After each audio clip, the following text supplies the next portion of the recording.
Under Section 107 of the Copyright Act 1976, allowance is made for fair use for a purpose such as criticism, comment, news reporting, teaching, scholarship, and research. For uses of use permitted by copyright statute that might otherwise be infringing. Nonprofit, education, or personal use tips the balance in favor of fair use. Now let's start this dang show. You gonna have any fights this week? Oh man, we gotta have some fights.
Well, it's a lot better coming in here on that one. A nice little win. That was a good all-around game for us today. First thing I started with special teams, came through, played their game all the way throughout, really controlled the field well.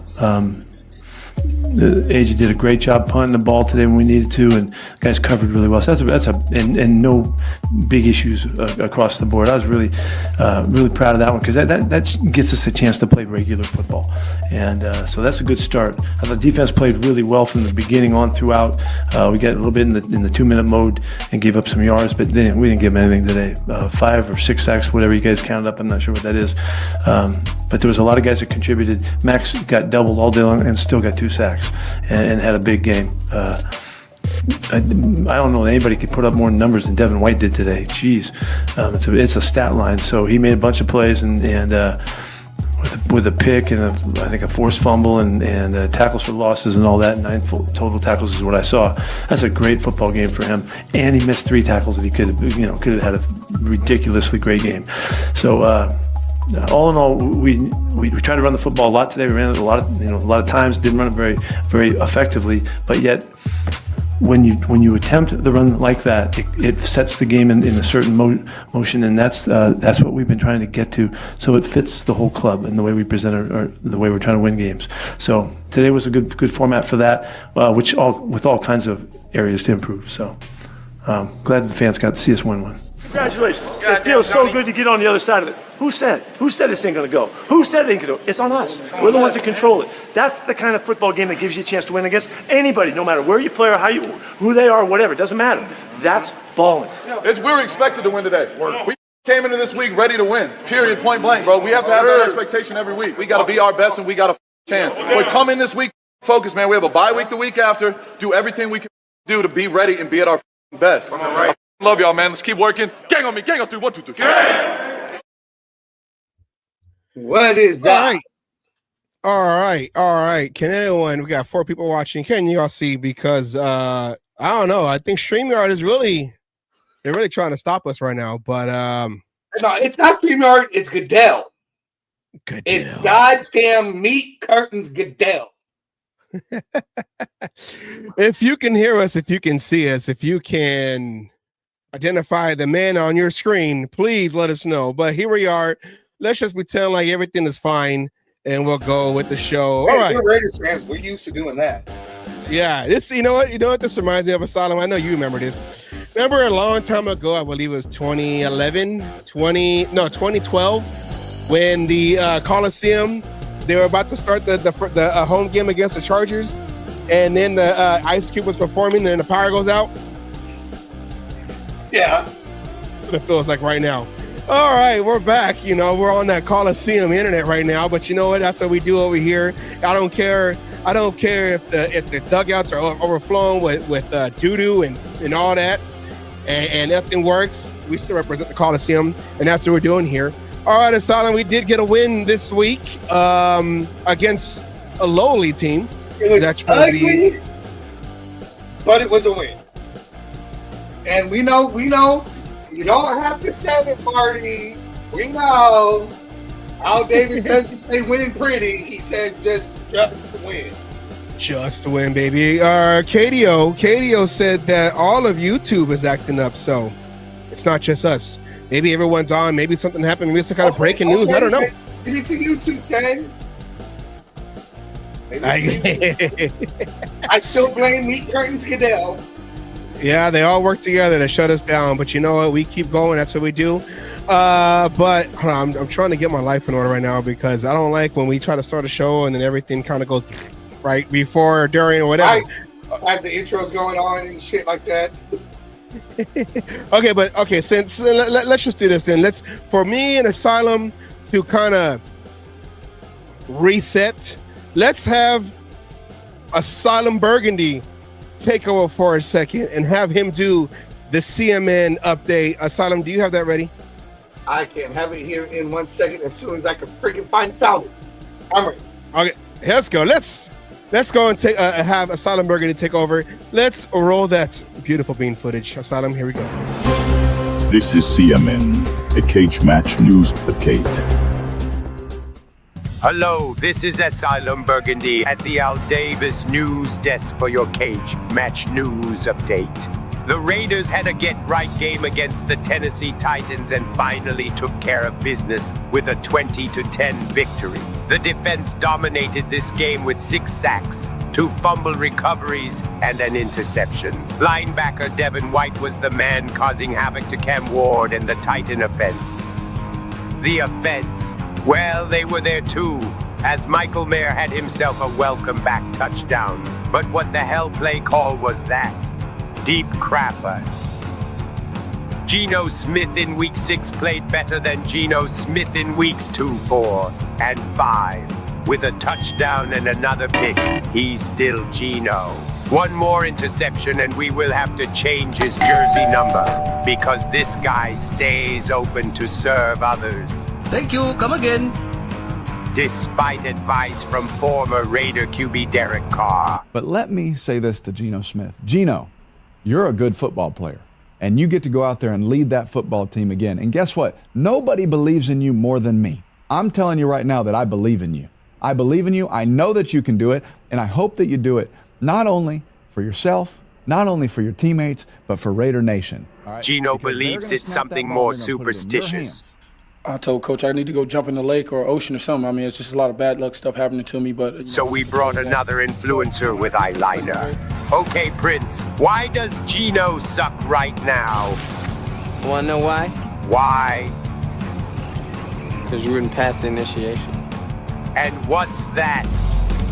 Well, for starters, you have to purify yourself in the waters of Lake Minnetonka. Say that again. You have to purify yourself in Lake Minnetonka. Hey, wait a minute,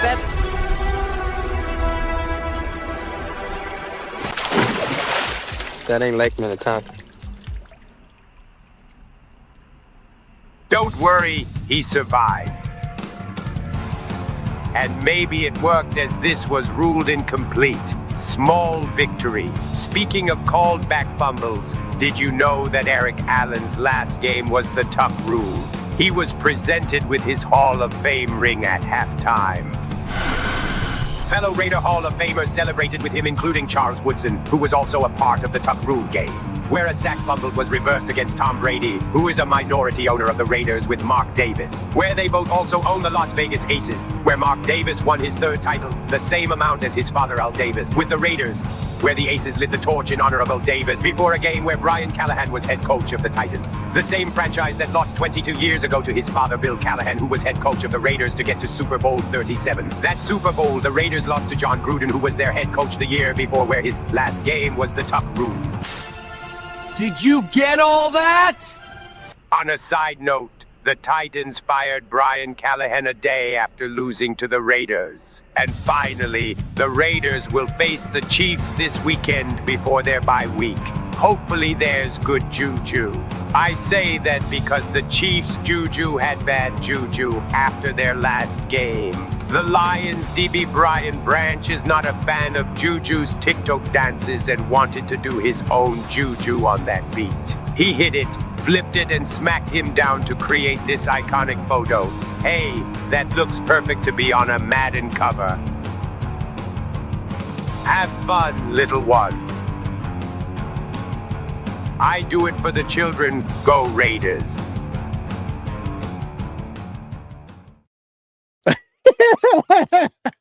Sorry. I know the inside joke that was right there. I do it for the children. I do it for the children. I know what that was about. Damn, Geno Smith survived the jump. That is not Lake Minnetonka. All right, Asana, but no more fun and games right now. We have to make sure we do this because it's been going around. So here we go.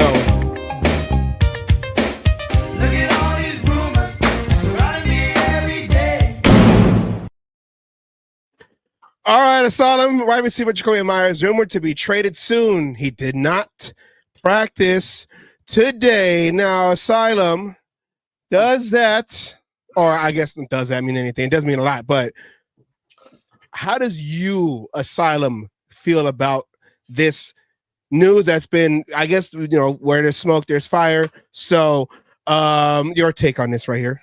Okay, just because he didn't practice today don't mean a goddamn thing. I'll say that first and outright.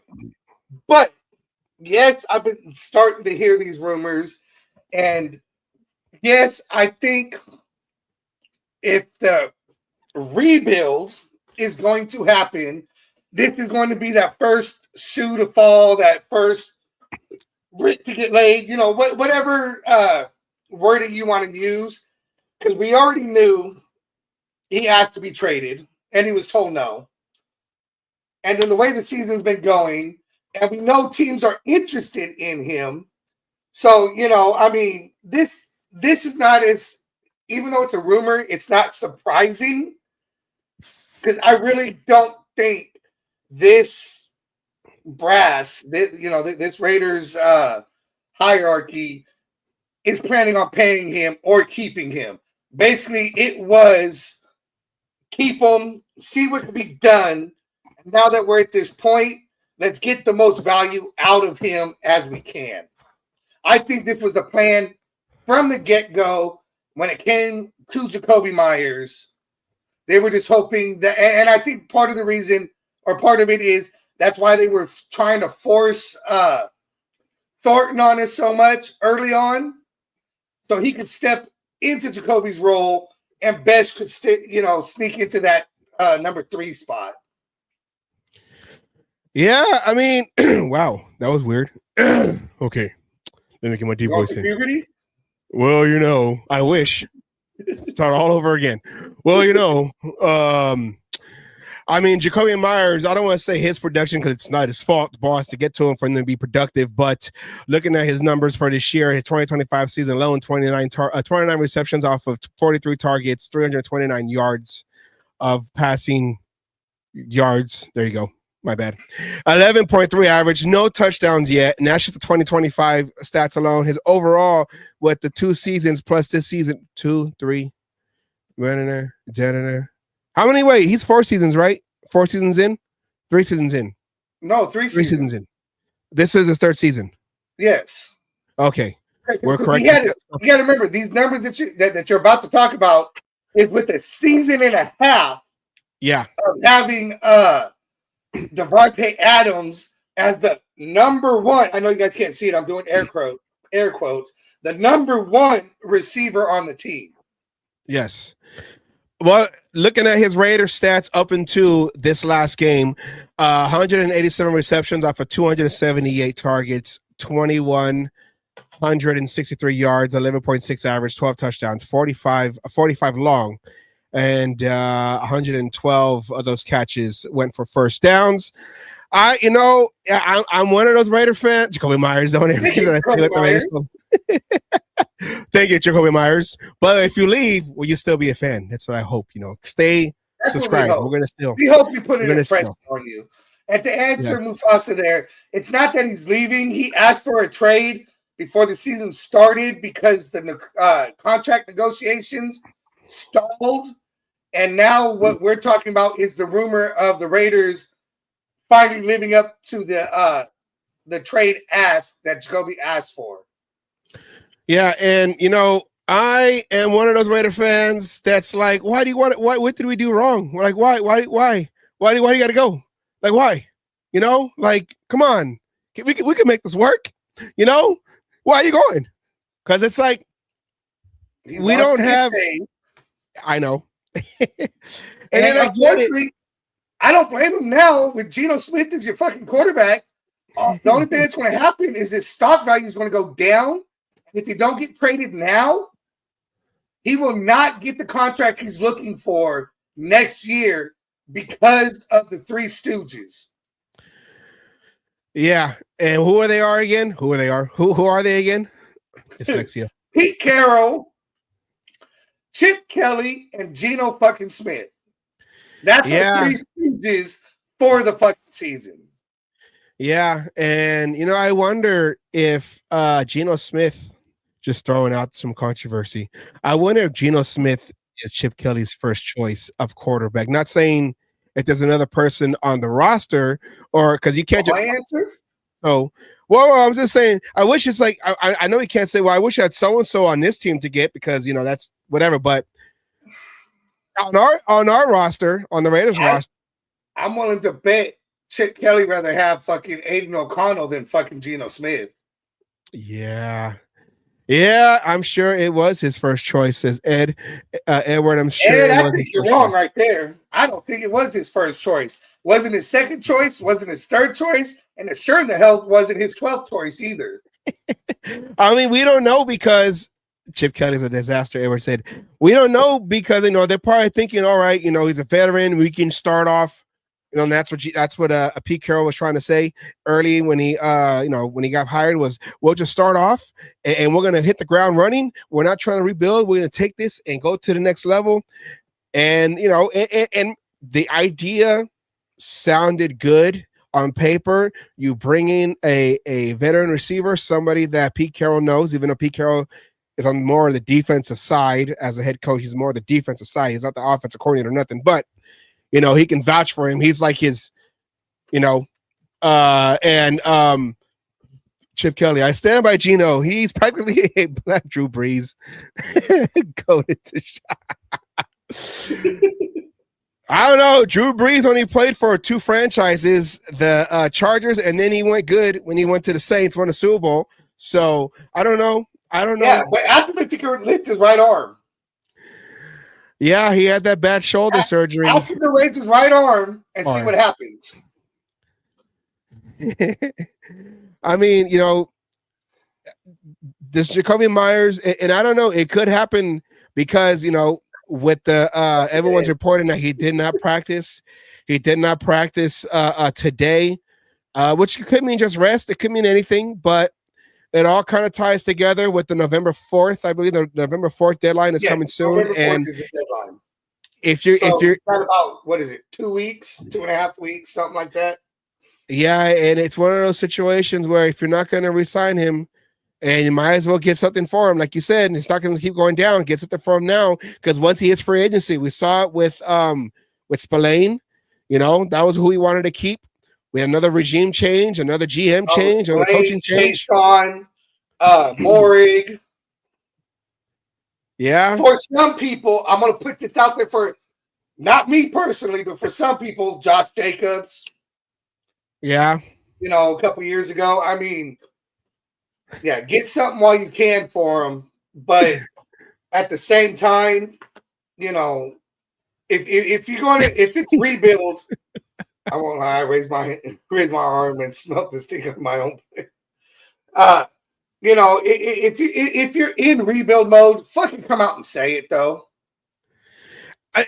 I think he alluded, big words here. I think he alluded to it. Pete Carroll did before this past game. So last week before this past game, when they asked him, do you think it took a little longer than usual? Okay, wide receiver Jacoby Myers, knee, toe so Jacoby Myers and Brock Bowers did not practice. Brock Bowers had a knee, and Jacoby Myers right now on the injury report, a knee and a toe.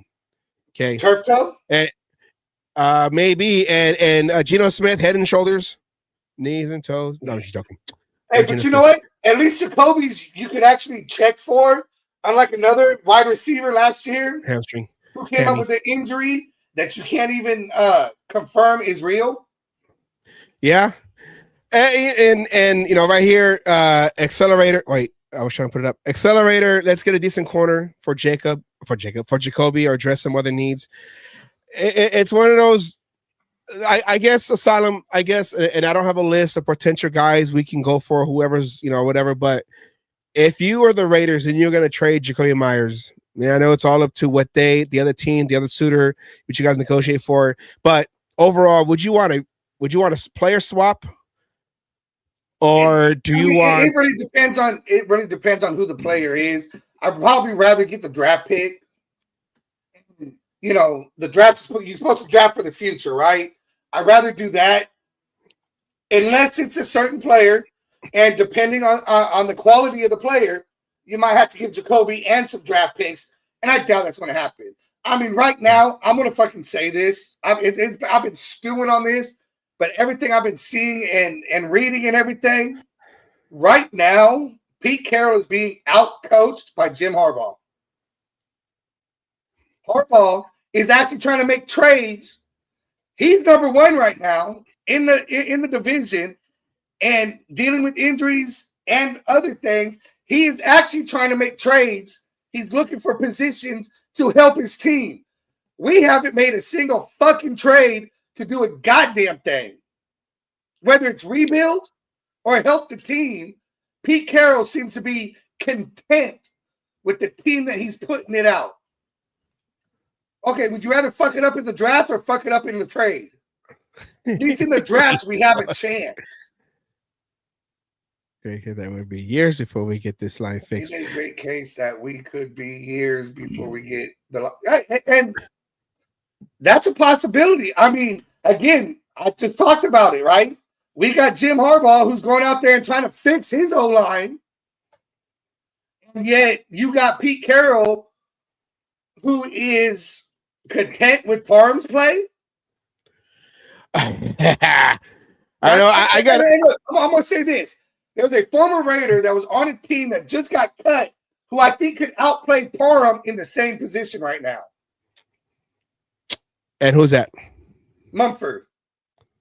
Wait, I know we cut him. Where did he go after we cut him? He went to the Browns, and they just cut him on Monday.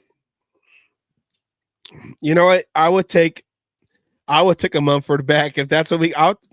I don't have the video, and I wanted to put the video together. I got to get my telestrator working, but I was watching all the sacks and all that sounds weird. I was watching all the tackles of the quarterback against us, and that play where Geno Smith got hit in the arm, the whole tuck rule, whatever. I don't know. The fumble. It was a fucking fumble. I'm sorry. I know people ain't gonna like it, but that was a fumble, and Geno got lucky on 3 possessions that I can recall off the top of my head. He had two third downs that he got penalties that gave us the first down, and that fumble that was a fumble that got called as a forward pass and an incomplete pass. What I was going to say is that when you look at those highlights and you look at the offensive line, Parham literally and I'm not even saying this to make a point or exaggeration. Parham literally looks like one of those spinning doors that you see in the front of the bank in the big cities. Okay, literally one of those doors. Or the hotels or restaurants. I know what you're talking about. The one that somebody walks into the wall because they can't follow. Yeah, it's literally, you watch the highlights, you'll see him. He literally spins around and then he goes like this, and it's like, and I talked about this a few weeks ago with offensive linemen. Offensive linemen are underrated when it comes to the anger that we have to play with, the aggression that we have to play with. Because they think, oh, offensive linemen, they're quiet, they don't. Yeah, we're like, we have to be, because if you hear our names, that means we're doing something wrong. False start, holding, all that. I'm going to disagree about one of those three. Forsyth so far has been serviceable in the left tackle position, no, guard position. Tackle, I got it right the first time. Tackle, left tackle. Yeah. On the left side, he has been serviceable. He is not a Colton Miller, but he has not been a Parham. He has not been a Kappa. He has not been a Glaze so far this year. Yeah.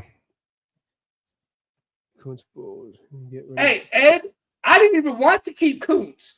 I'd rather have kept I just said his fucking name like 20 minutes ago. The one that went to the Patriots, god damn it. You had Spillane and you had Chason. I'd rather have kept Chason instead of Kuntz.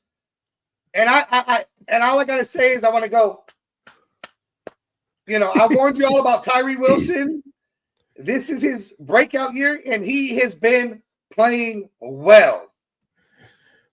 Well, the way when I was reading about these Jacoby Myers trades, everyone believes, and I'm talking about everyone meaning like the ESPNs and the NFL networks, whatever, those guys, Shefty and the other short guy and whatever, they're all saying that the Patriots are number one, like they're the front runners to try to acquire him, which we got him off of free agency from the Patriots. So if he goes to the Patriots, that would be Spillane, Chason, Epps, but Epps left to go back to the Eagles, but they did sign Epps, and then it'll be Jacoby Myers. So they're gutting out our roster to help with their roster. And you see what Vrabel's doing with the Patriots.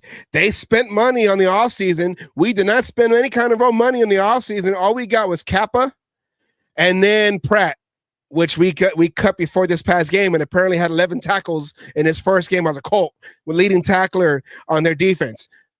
Jamal. Devin White, had a game now being, I guess you can say, the one of the main guys, main linebackers with Roberts, Elandon Roberts. But I don't know. The Patriots, and it's showing. It's showing because they're winning games and they're not just barely getting by like we did against the Titans who they made it look like we got lucky to win that first game. Wait, I want to ask you though, Asylum, did we become that team that if you lose to us, your coach gets fired? Did we become that team? Well, I mean, we're 1-2 in that situation. The Chargers game. We blew them out. But Callahan's just hate the Raiders. They don't want to play the Raiders or be part of the Raiders because it's going to lead to your firing one way or the other. But I mean, in all honesty, this score is ridiculous. The Titans did not play well. No. And if it wasn't for the defense, we would not have won this game.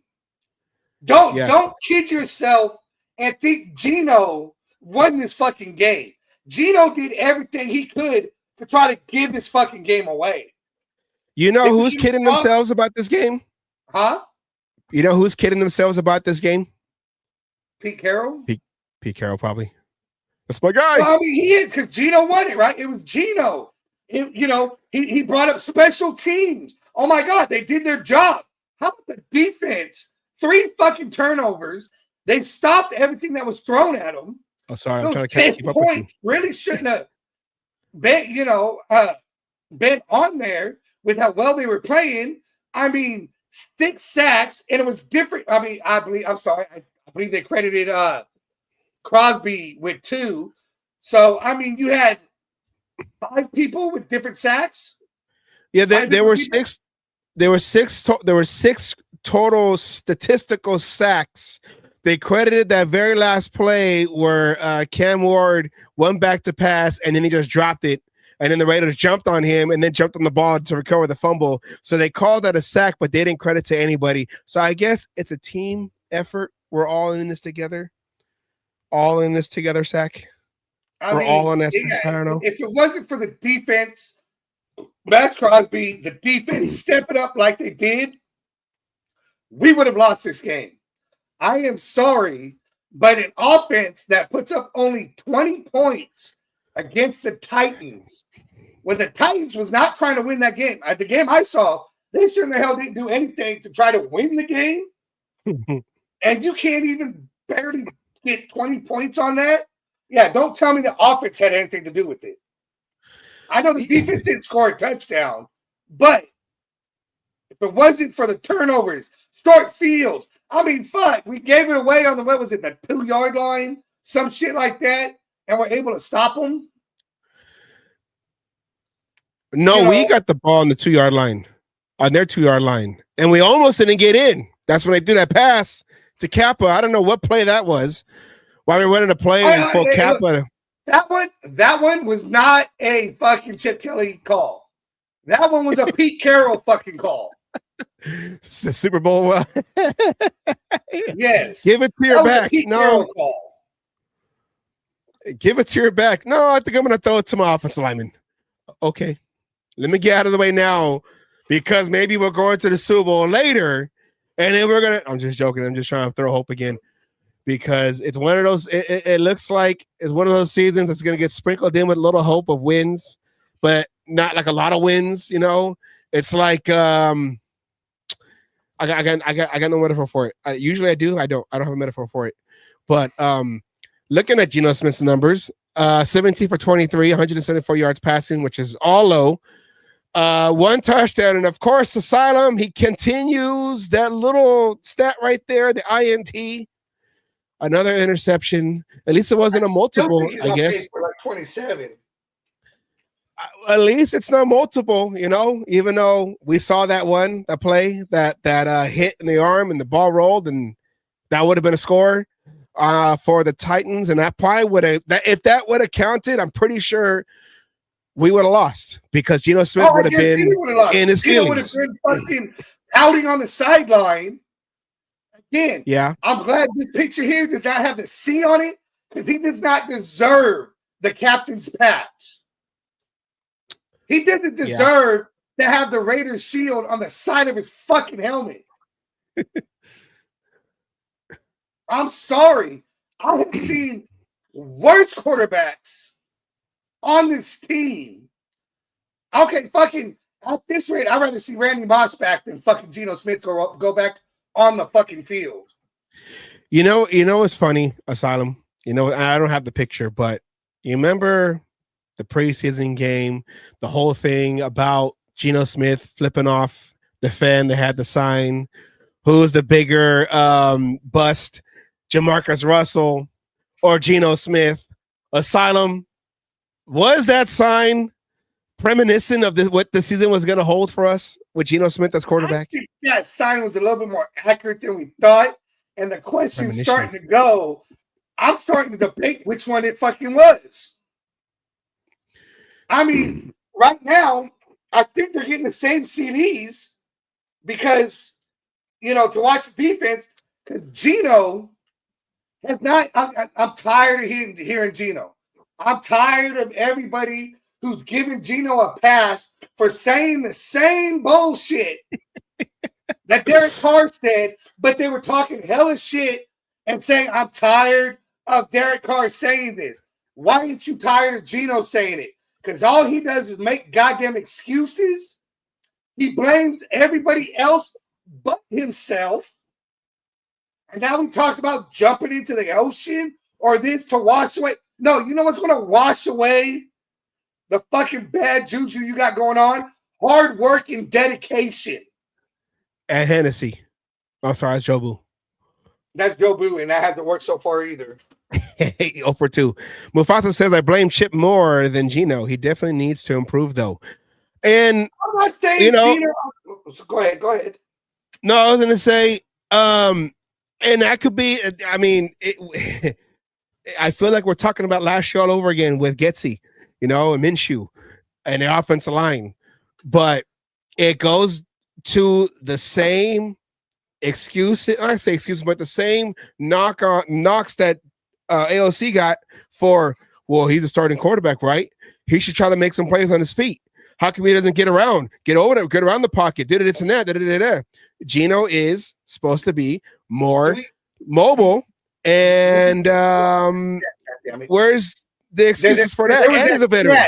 With the same offensive line, Aiden O'Connell has done more with the same offensive line than Geno Smith has.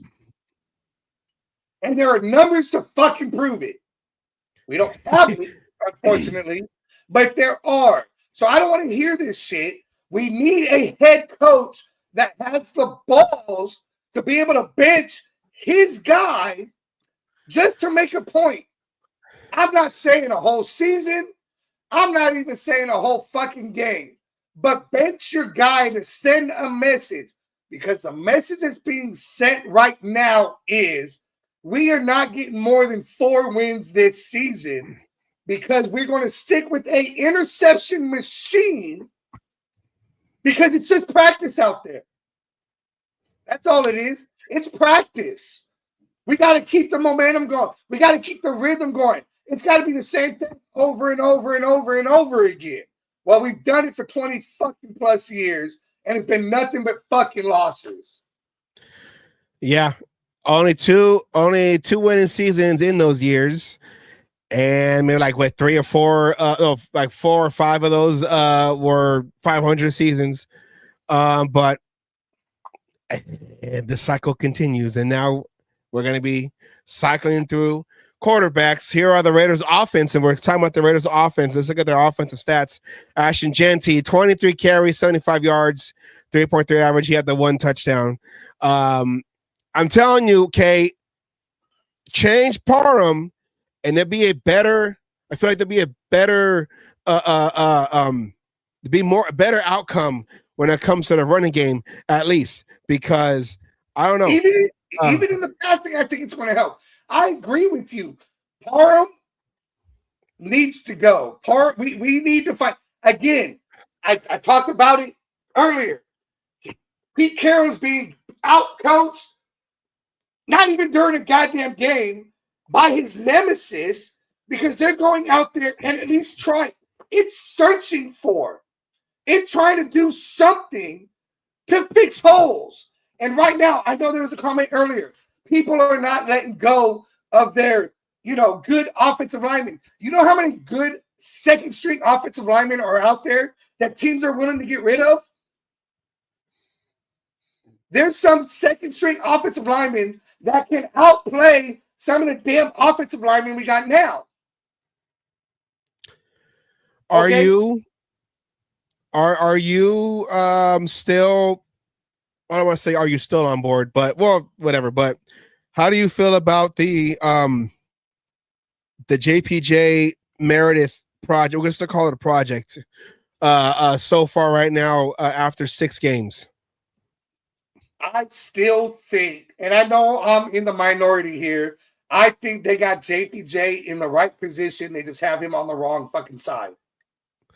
Yeah. Because when he was playing card, he was at left. For a reason. It's called a blind side for a reason. Put him to the left. I don't think Meredith is doing a terrible job.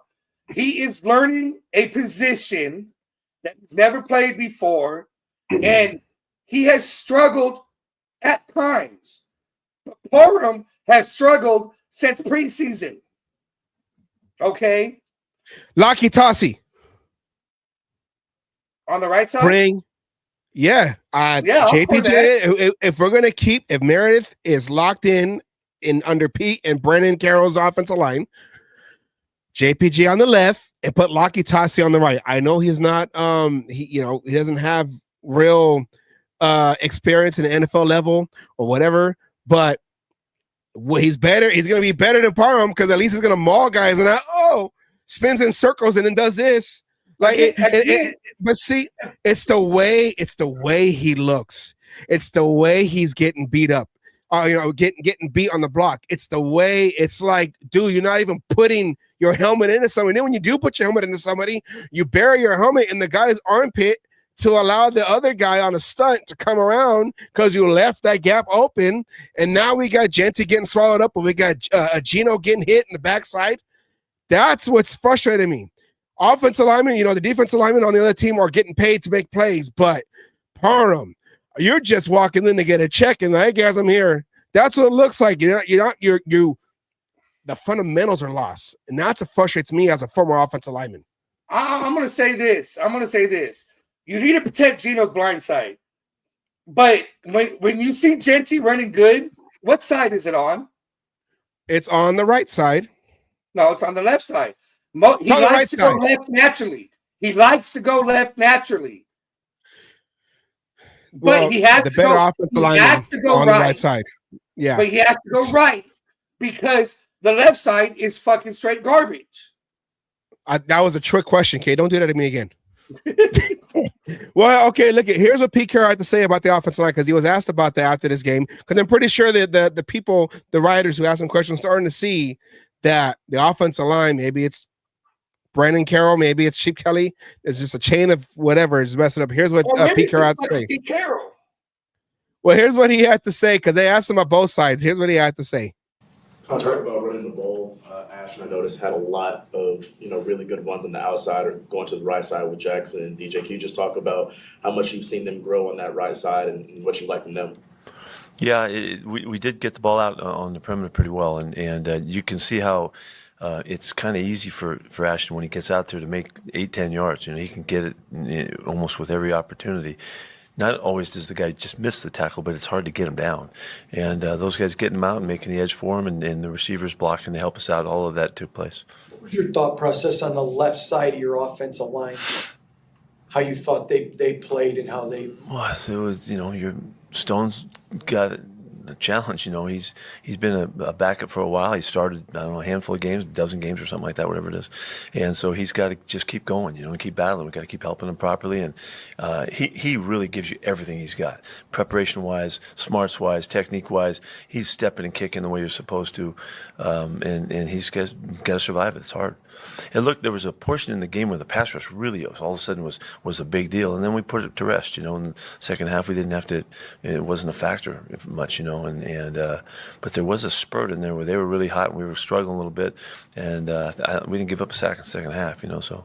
It appeared to me Jordan had really improved and had a better game also. Did you see that on film?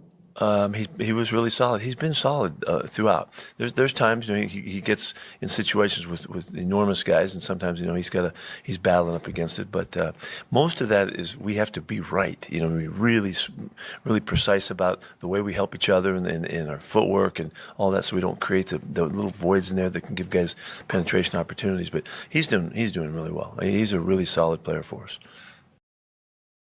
Why is Pete Carroll constantly calling out a player that is playing well, but a player that is playing like shit, he flat out ignores? Parham. Yeah, exactly. He asked about the left side, and he wants to talk about far side, who's outplayed Parham so far, and Parham was the struggle. But he's talking about, he's been a career backup and, he's doing okay. He just got to, it's a foot. His steps been good. But why don't we talk about fucking Parham that's been the fucking problem since preseason? I like to, as an offensive lineman, I like to chime in. Forsythe has been a solid step in for Miller, and maybe, the level of play for Miller, because maybe there's still a lingering injury from last year. We don't know. Offensive line, we don't say nothing. But look at hi mom. But I play left tackle. I don't care. I'm gonna go back to high school. Okay, my experience. I played left tackle, and my left guard was Boo Boo. He was straight Boo Boo. Couldn't block with his head down. Guy would just push his head and helmet to the grass, and he'll just walk right in. And everyone looked at us because we know we're right next to each other, and they're like, "Oh, the left side sucks. Come on, what are you guys doing?" And I'm all like, "It's him. It ain't me. It's him. I'm doing my job. I got to make sure I take the guy. I got to escort the guy at the defensive end. I got to escort him out on pass plays, and then on running plays, if it's coming my way, I got to take the down blocker, or if it's coming like a sweep, I got to occupy the outside guy, or if it's going away from me, I go after the linebacker. But him, who's a lead blocker on a pool playing left guard, gets blown up by the center because he don't know how to step that way. He gets blown up. He's too slow. When I used to coach offensive linemen, I'd say, stop backing out the garage and then trying to go. You're not backing out and then going. You got to take the first step towards where you're going. And because we had that on my side, it was garbage. And then I looked like I was garbage because I'm dealing with someone who's garbage. Now, my last game of the season, we had to replace him because he didn't make grades for that last game, and we replaced him with a D tackle. We go to the huddle, okay, pro right, whatever, right. Go to the line of scrimmage. Hey, what am I doing again? Okay, you're blocking that guy. Okay, that's it, right in front of the D tackle. Okay, ball snap, boom, mauls him over. D tackle playing offensive guard takes care of that defensive tackle. And I'm all like, where was this at? How come we couldn't have him play since game one? Making me look bad. I'm over here, smallest offensive lineman on the team, but I'm quick, and I get on my block, and all you have to do is get on your block and then transfer his momentum away. That's all you got to do. But no, I got stuck with this guy getting beaten the inside, and now because that's my inside, I look bad. So all I'm saying is Parham could be the one making Miller look bad at left tackle, and then now making Forsythe, making overseas a career backup. So we don't know. Well, he's playing good. He's playing good. You talk about, he could also be making the center look bad. Yeah, because we're all trying to compensate for each other when one guy, because the offensive line is 5 guys having to do one job. If you have one weak link, they're going to exploit it. And you see on a lot of those plays, 90% of the plays where the play gets blown up on the offensive line, Parham is literally spinning, and he's Minshewing on the offensive line, okay? He is the Minshew on the offensive line, spinning around. Like I said, those doors that go into, when you go to BJ's, the restaurant BJ's, that door that spins like that.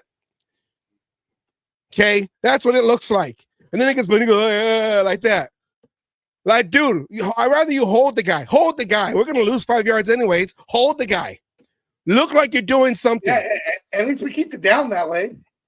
Yeah, hold the guy. But you're over here, and you're doing this little sissy. No. Offensive line is supposed to be more meaner, more tougher, and more dirtier than the defensive line, because defensive line, they get to sprint forward. Offensive line, we have to stop them, just like in the movie 300. We have to stop them with the phalanx, whatever it's called, and we have to put that back foot back with our shield, which is basically our forearms, or get him on their inside chest plate. You're willing to fight in the shade. Yeah. With all the things coming down, because that's what it feels like. All the arrows are coming down on us because of one guy. That's a deformed guy that wants to be in the front. No, you can't be in the front. Because look at you. You can't hold the shield up. Parham can't hold the shield up. Okay? That's what's wrong. When the phalanx, if there's one weakest link, I got to put that clip up there. What Leonidas said, one weak link breaks down the whole phalanx. And that's what Parham is doing. So the whole offense line is spinning in circles because they're trying to catch the guy that Parham let go. See, got me on a rant right now. I feel like I'm offensive line coach again in my old high school. What do you guys do? Hit that tree. I'm tired of this. Go hit that tree. Tell me how many squirrels are in that hole over there. Hey, I remember rumors in training camp that, some of the offensive linemen were told to hit the Pepsi machine, and all they did in that lobby was hit the Pepsi machine. Jesus Christ, do something. It's bad. I gotta put the video together of a compilation of all these plays because I got them recorded. I just didn't have time to cut them up and then draw on them. But Parham literally is spinning in circles. When that play goes and that guy comes around, he's literally spinning in circles. He's literally on 1 foot ballerina spinning in circles. Hey, and spinning in circles. That's what he's doing. 2 weeks into starting over to stick a cat. That's what I just said. Holding, face mask. I don't care. That's what I had to do when I played guard. That's a face mask. Holding is okay though. When I had to play offensive guard my junior year, I was, you're going against bull rush and D tackles, and I wasn't that, upper strength at that time. So I had to cheat, but I kept everything inside. I would grab the guy by the chest plate, and I will fall backwards, and I will hold him on the ground like this. So the guy's on top of me, and I'm holding him on the ground, and the guy's like, "Ref is holding me," and the ref is all like, "How is it holding you if you're on top of him?" And he's mad because he can't get up, but my hands are inside. My hands are inside. Technically, I'm not holding because I'm inside. So, and you fell on me. So you ran me over. You pancaked me. I sacrificed myself to make sure that my quarterback, because I was playing right guard, and our quarterback was left-handed in my junior year. So I was playing right guard. He's left-handed. So I had to make sure that he didn't get hit on his backside. Unfortunately, though, our left side gave it up, and he got to the face. So it wasn't me, though. Is what you're trying to say. He got the money shot, but it wasn't me, though, because I held my guy down. And that's what's like offensive lineman. Okay, you got old highlights of Gina Upshaw. Yeah, I hit that guy. He ain't gonna be doing anything the rest of the game. Art Shell, Jim Otto. Okay, these guys, like, they talk about with Phil Filippiano. Bob Brown had that thumb, hit the guy in his gut. So that's what we had to do. They can't see it because we're inside. We're inside. They can't see it like that. So that's like Parham. Where's the aggression? Where is the mean streak? Because right now you're just living a doo-doo streak. Oh, I know. We gotta have on both sides. Parham, what? JPJ got the mean streak. Parham got the doo-doo streak, spinning around, just all over the place. Anyway, sorry. I had to, because, as an offensive lineman, it's okay. It hurts me. We listen and we don't judge. Better see the curse I put on the Raiders 20 years ago still holds. Satan. Crazy. Hold on, wait. Okay, wait. Can you hear me? Yeah. Okay. I don't know what happened. Technical difficulties over here. Okay. Our equipment are like the Raiders right now. It just doesn't want to work. I know. I just can't hear me. I guess the machine's telling me to shut up too. Turn it off. Shut up. Just whatever. Shut up. Okay. All right. So let's kind of look at everything. Okay. Let's look at everything right now. Okay. We saw what the offense did, but let's see what comparing the two quarterbacks. Okay. Comparing the two quarterbacks. Geno Smith to Cam Ward. 17 rushing attempts for -3 yards for a mobile fucking quarterback. That's Aiden O'Connell numbers. Hold on, Aiden O'Connell, I think would have done better. To be honest with you, 23 attempts. Completion rating 68.4, passing yard 174, averaging for passing attempts 5.8, 1 TD, 1 interception, only sacked twice, rushing yards attempt, negative 0.8, a passer rating of 91, and a QB rating of 37.9. But this is our guy. This is our guy. Magic Johnson says, honestly, my passes were better than Geno Smith. Magic Johnson is a miracle. That's all I got to say. Magic Johnson was going to buy the Raiders. He wanted to buy the Raiders. He wanted to go in, yeah. We should have had that happen because I'm pretty sure Magic Johnson wouldn't have allowed all this to happen. Mark Davis. I don't know. I mean, you think Tom Brady wouldn't allow all this shit to happen either, but the WNBA Aces have 3 world championships in 4 seasons. And we have lost 2 playoff games in the 2 appearances. Ownership is more concerned about the WNBA than they are about the NFL. No, I think the concern is we got the wrong players on the team. Okay, we need to get those women on there and put on some helmets and go out there because the WNBA, they actually play a little bit more. They're ruthless. They're ruthless. Uh-oh. Well, what he's trying to say is they're more ruthless, and I'm sure they could play a hell of a lot better than Parham did. So since I'm alone, let's see what stats he has up. This is usually a Savage thing. Where'd we go? Where we leave off? Where was it? God damn it. Savage. Leave me in a bad spot. Okay, that's what he did. We're not doing fantasy. We did, okay, defensive stats. Oh, we already did this, right? 6 sacks, 2, yeah. You know, Titans time of possession. I mean, we on defense, we did everything we were exposed to. Offense, I mean, we didn't do shit. I mean, you got Geno Smith for -3 yards, even though the other one said -4, and Mostert for -4.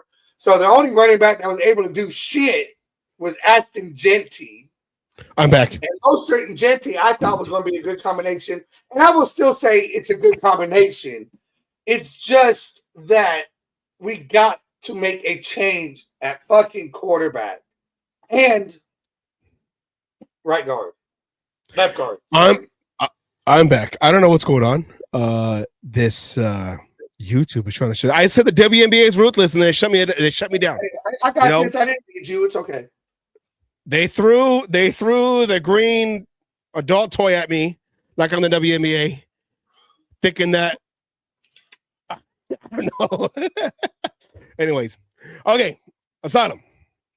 You talked about the offense. We talked about the offense. Now let's talk about the defense. You alluded to it earlier. Let's talk about the defense right here.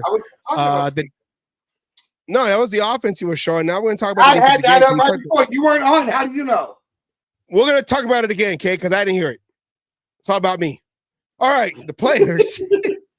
Devin White got five solo tackles, 4 assists, so 9 total tackles. 4 of those were assists. Devin White was the star of the show on this game.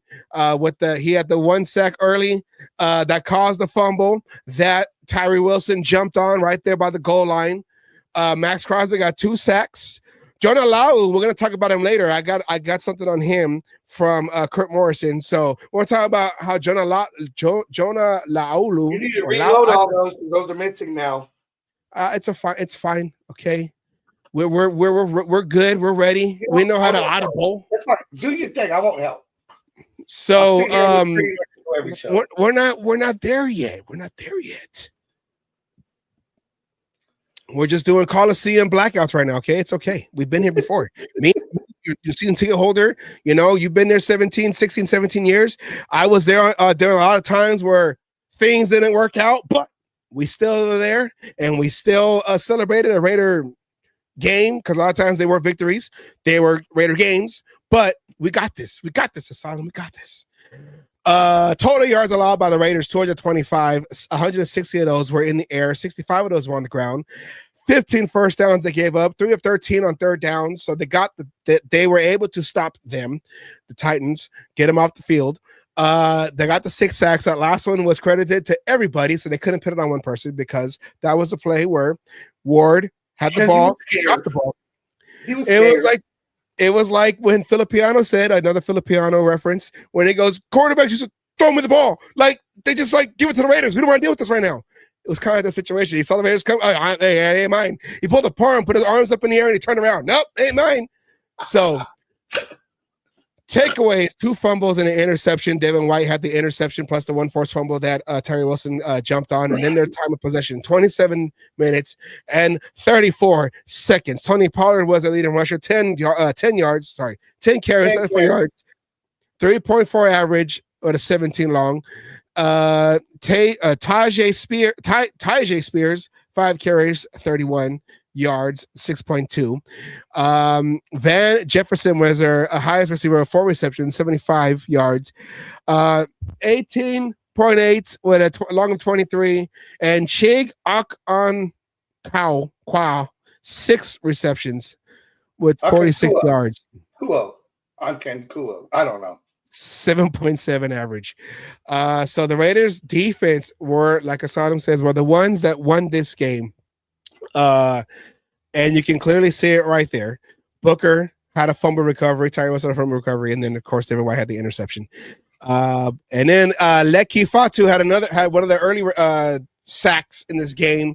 So the Raiders knew the assignment, playing against a Titans team that got lucky the week before. The assignment.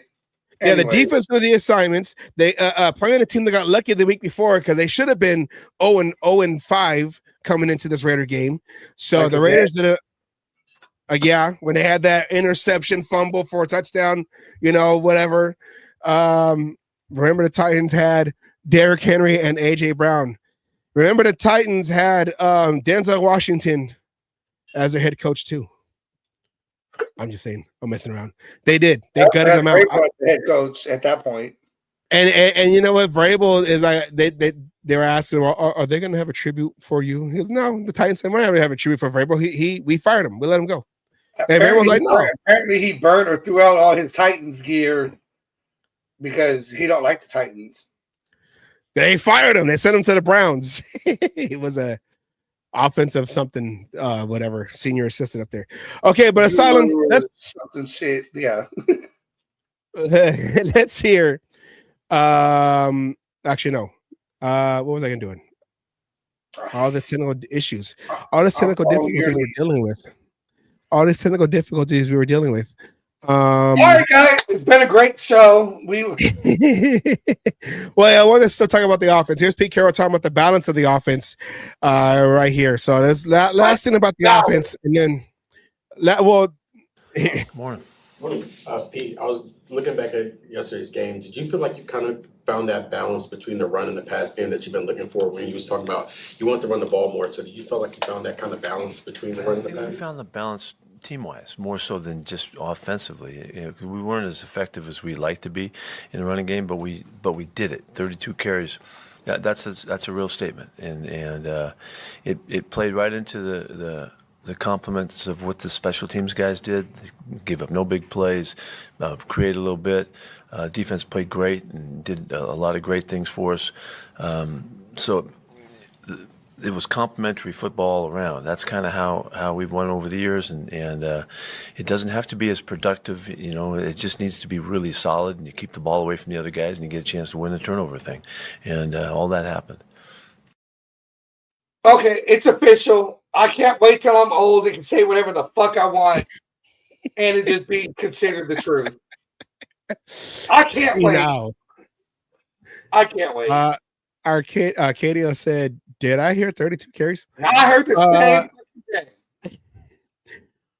But about the defense, here's what Pete Carroll had to say about the defense and the emphasis of basically, turnovers and all that. See, I'm trying to segue back because the YouTube was trying to screw me up. I don't care. And pressure has been something that's been an emphasis lately, and was able to get it yesterday. How big is that, not just for the game and the win, but moving forward for those defensive? Well, it is what we've been selling, that we're going to play like, and so it was good to be ahead in the game, and they forced the issue a little bit, and play calling was such that we could take advantage of the opportunities, and the guys really executed really well. We were very clean on defense yesterday, assignment-wise, principles, containment, those big issues were really dealt with in good fashion, and so it gives you a chance to play good. But stayed on top of the deep ball really well, kept them from making any explosive plays to speak of, and all that fits together. How valuable is it to take a win into Kansas City now? Say that again. How valuable is it to take a win into Kansas City and rather than just from a middle standpoint? Well, it's always really valuable. I mean, yeah, it's positive and it feels good and all that.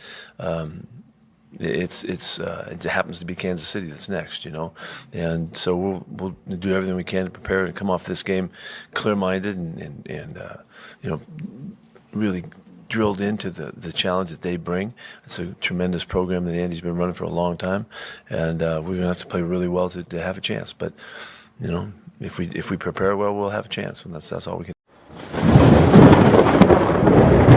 Silos insane playmakers. All right, I think we talked about this, and I think everyone knows where this is going. Hey, wow, I grew a beard. Now I went small. Jesus Christ. Anyways. It's not, hold on. It's not supposed to be me. Hold on, let's do this. Whatever. You know what? There we go. Okay, anyway, we got it right? It is. Okay. I'm not picking a single person. I'm not picking anything like that. We are putting this with the Raiders defense, because if it wasn't for the defense, the Raiders would not have won this game. We would have lost one of the worst teams in the NFL. The defense as a whole came in, did their job, got the sacks, got the turnovers.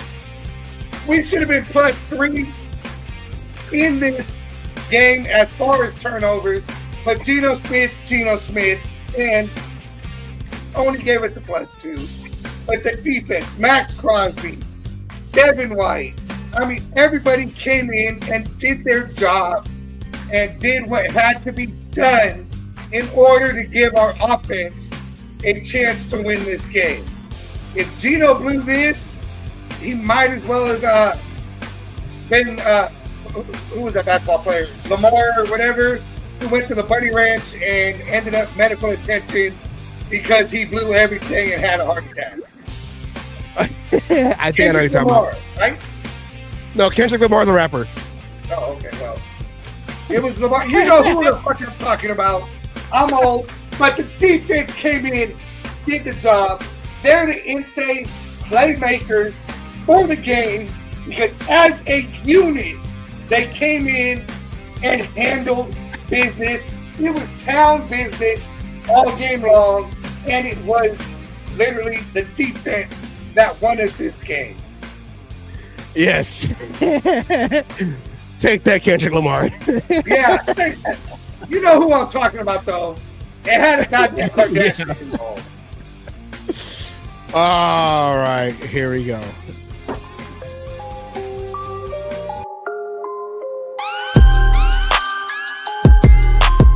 As a team, you guys had 6 sacks.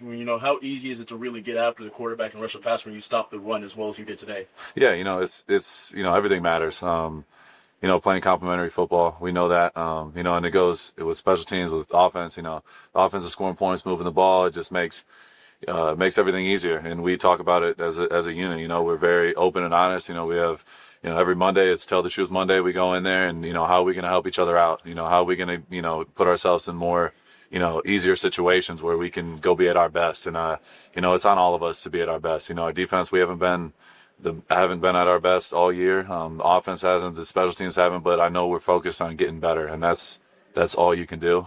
So yeah, we've just stayed together, through all the things going on around us, and, staying focused on what matters, and that's, trying to get wins. They're not like us. I knew it was a Lamar, so I was half right. You Kendrick Lamar. Don't keep up with the goddamn Kardashians, okay? I am sorry. Laugh at me all you want. I had half the name right, so I'm taking credit for it. This is what makes live television fun here, guys. I'm falling off the broadcast, Asylum's naming rappers, and he played basketball. You know, he's out there. You know. I'm impressed. I remembered half the name. Okay. Yeah. I had the scenario right. I just had the wrong fucking person. Okay. Well, let me follow up with what Max Crosby said to what Pete Carroll said in his press conference about the defense and Devin White. Speaking of Devin White, how valuable is it to have those veteran linebackers, Jamal, Devin, E-Rob? Yeah, I love the way they play. You know, I really love the way they play, and E-Rob has a big factor in that. His style is exactly what we're looking for. Downhill, lights you up, really aggressive, really a great communicator, you know, to make sure that we make our calls, take advantage of the opportunities. And the guys, I thought they played a really good game as a group. I agree with you, and I think E-Rob's kind of in the center of that, you know, and but that's three wild freaking football players. Those guys love to play the game, and it's fun to see them have that kind of game. It seems like their leadership also helps keep the rest of the guys in the locker room together. There's no question. They're so driven, and you connect that with Max. We have a winning group there. We have that the defense can really play like that. That isn't a surprise. I think if had the scores been a little bit more in our line, been ahead and all, you would have recognized it even sooner. Remember that there was just a couple weeks ago we were a fraction of a second off on a field goal to win that game too. You know, and we just a hair late or whatever it was that gave them a chance to block a kick. We're so much closer to being on the other end of it than it has appeared. It's why this game is important to us to get this win, and at home and all the rest of it. It is important as we take our next step forward. Hopefully we can capitalize on it. Hold on. Before you do this, I got two things to say. First of all, be thankful I'm not this right here. Take over, Monty. I'm in the bag. Me? Okay, and second of all, stop blaming the goddamn special teams for that block kick. That shouldn't have been an issue if Geno Smith did not throw 3 fucking interceptions. Go ahead. That's true. Hold on. We're all over the place when it comes to this show. So we have a lot of people here. I just want to play the CMN again. Now that we have everyone here, we had the issues with YouTube. I just want to play it one more time. Okay. I don't do this, but I'm going to play the CMN again, just to kind of do it because everyone's here and we're not having issues with YouTube. So I want to play it. Here we go. This is CMN, a cage match news update. Hello, this is Asylum Burgundy at the Al Davis news desk for your Cage Match News Update. The Raiders had a get-right game against the Tennessee Titans and finally took care of business with a 20-10 victory. The defense dominated this game with 6 sacks, 2 fumble recoveries, and an interception. Linebacker Devin White was the man causing havoc to Cam Ward and the Titan offense. The offense, well, they were there too, as Michael Mayer had himself a welcome back touchdown. But what the hell play call was that? Deep crapper. Geno Smith in week 6 played better than Geno Smith in weeks 2, 4, and 5. With a touchdown and another pick, he's still Geno. One more interception and we will have to change his jersey number, because this guy stays open to serve others. Thank you, come again. Despite advice from former Raider QB Derek Carr. But let me say this to Geno Smith. Geno, you're a good football player, and you get to go out there and lead that football team again. And guess what? Nobody believes in you more than me. I'm telling you right now that I believe in you. I believe in you. I know that you can do it, and I hope that you do it not only for yourself, not only for your teammates, but for Raider Nation. Right? Geno believes it's something more superstitious. I told Coach I need to go jump in the lake or ocean or something. I mean, it's just a lot of bad luck stuff happening to me, but... So we brought another influencer with eyeliner. Okay, Prince, why does Geno suck right now? Wanna know why? Why? Because you wouldn't pass the initiation. And what's that? Well, for starters, you have to purify yourself in the waters of Lake Minnetonka. Say that again. You have to purify yourself in Lake Minnetonka. Hey, wait a minute.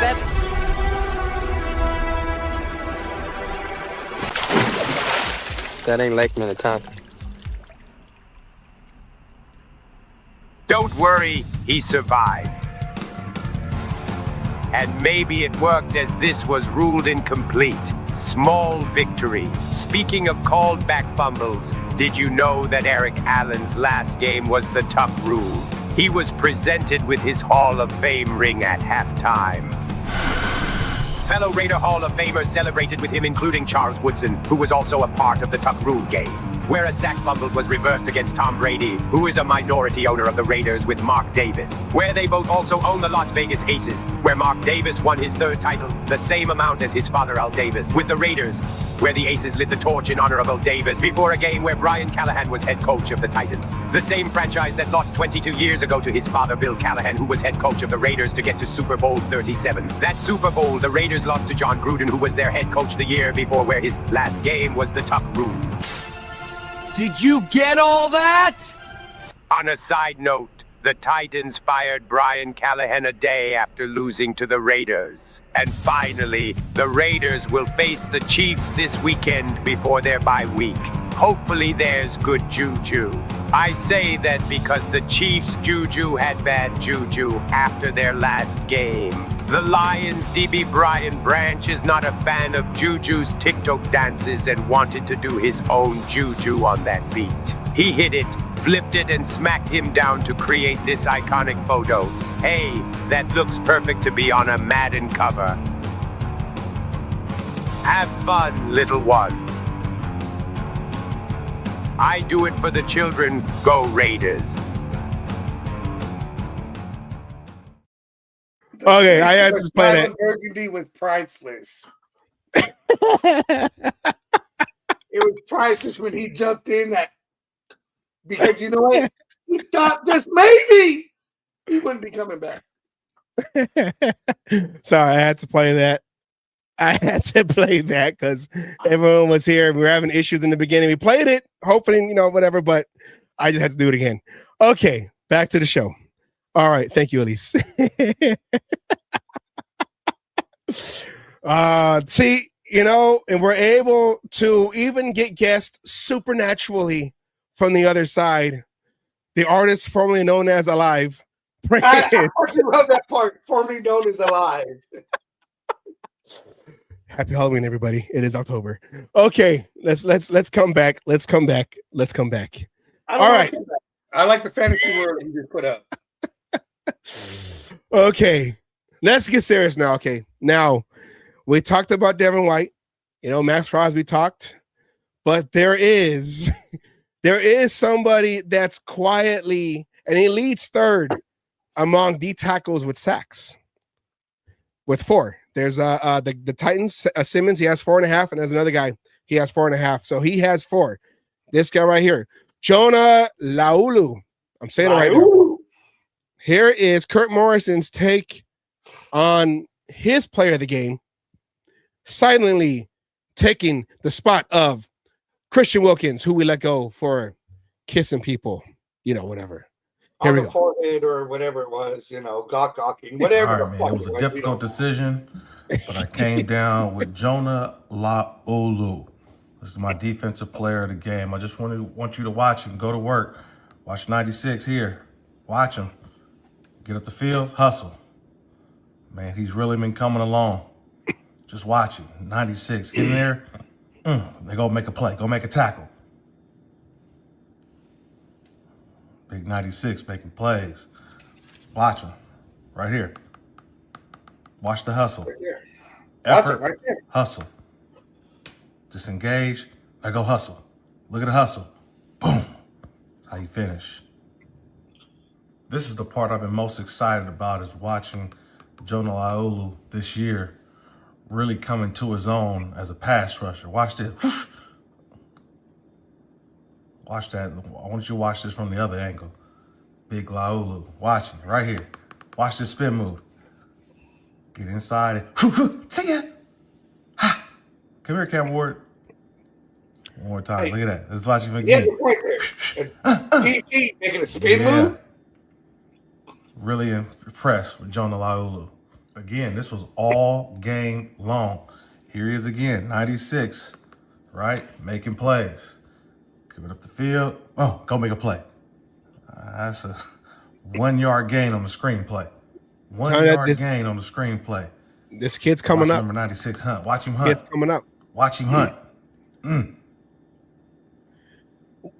Remember, wasn't 96 Darrell Russell? This is the play right here. I think I'm most impressed with. I think you might be right on Here's that. Laulu right here. Now my guy Devin White is gonna get the pick, and I love the linebacker getting the pick. But just watch this effort on this play. Just watch. Watch the effort. Double team, fighting. He's fighting. Ain't giving up on the play, and then effects the quarterback. Knocks that ball. Look at him, man. Helping his guy out. Yeah, I got a tip. Yeah, he letting you know I got a tip. Watch this play, man. This is Laulu was my player of the game, man. Warrior mentality, warrior spirit. Watch him fight through the double team. Again, look, fighting. He's fighting, getting through, straining. He ain't tired. I'm going to go get him. Look, knocks that ball in the air. Interception, Devin White, and then my guy let him know I got the tip. My player of the game. So Laulu.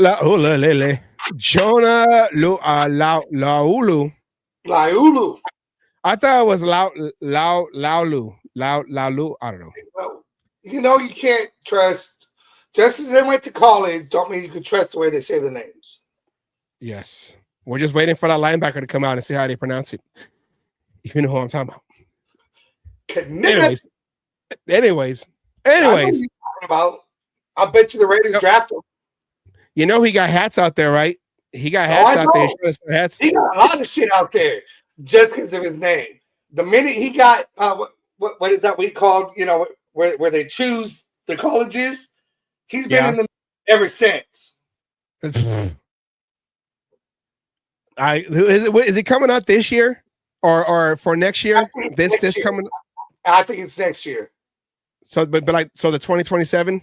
Yeah, I think so. Oh, okay. I could be wrong, but I think so. And I swear to God, if the Raiders draft him, I'm getting that goddamn jersey with the hat. Okay. Because I ain't afraid to say that boy's name. Yeah. But yeah, looking at Jonah Laulu.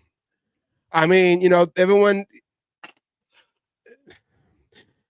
I know we had Christian Wilkins, spent a lot of money on him, went to waste 5 games or 4.5 games, really. If he 5 credited starts, 4.5 full games he played.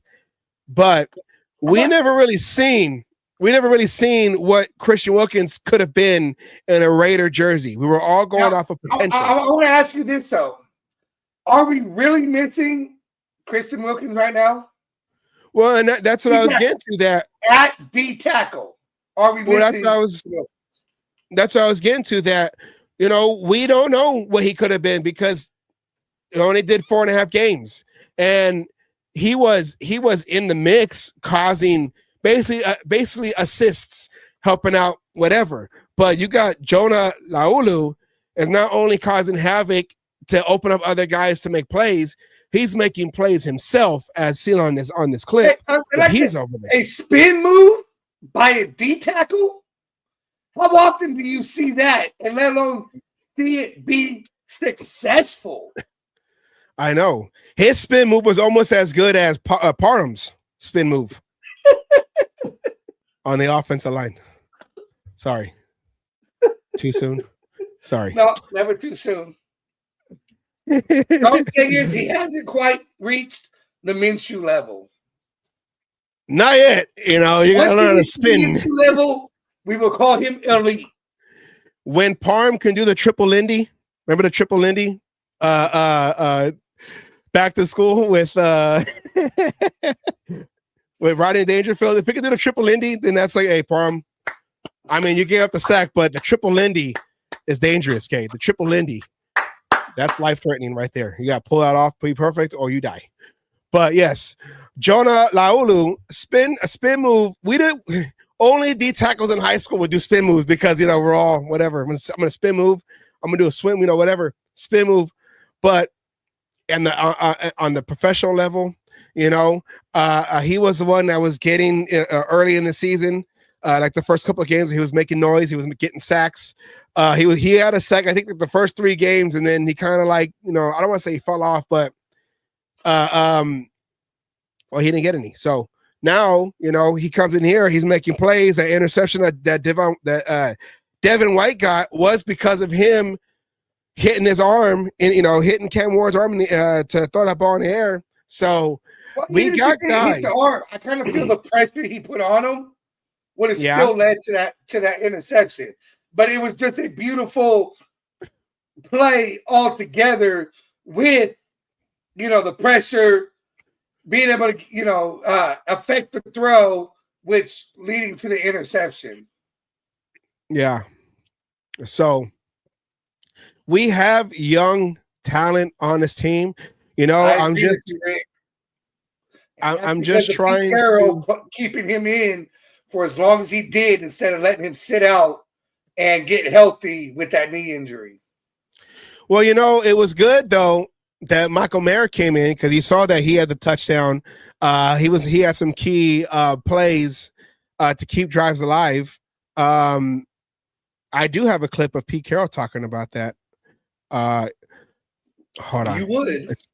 I would, I'm trying to be Mr. Clip guy here. So When you get back into talking about Rob, when you look at a player like Michael Mayer over these last 3 weeks, and especially the game he had yesterday, do you see him as being more invaluable than you ever would have thought, now at this point? Well, no, he showed us. He's shown us that, through camp and all that. And Mike's had a great run since we've been here. I mean, he's looked terrific.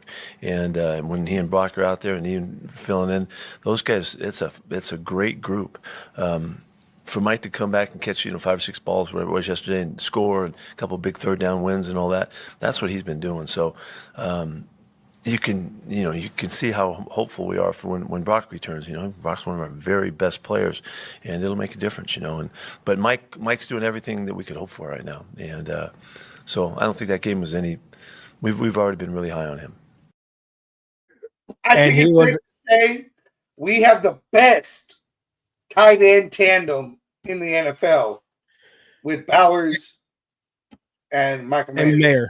And to think that he was rumored to be on the trading block going into the draft this past April. Crazy. Rumors are rumors. You can't trust rumors until they become reality. Then it becomes old news. But Asanam, I do have the clip for you. My PO could vouch for it.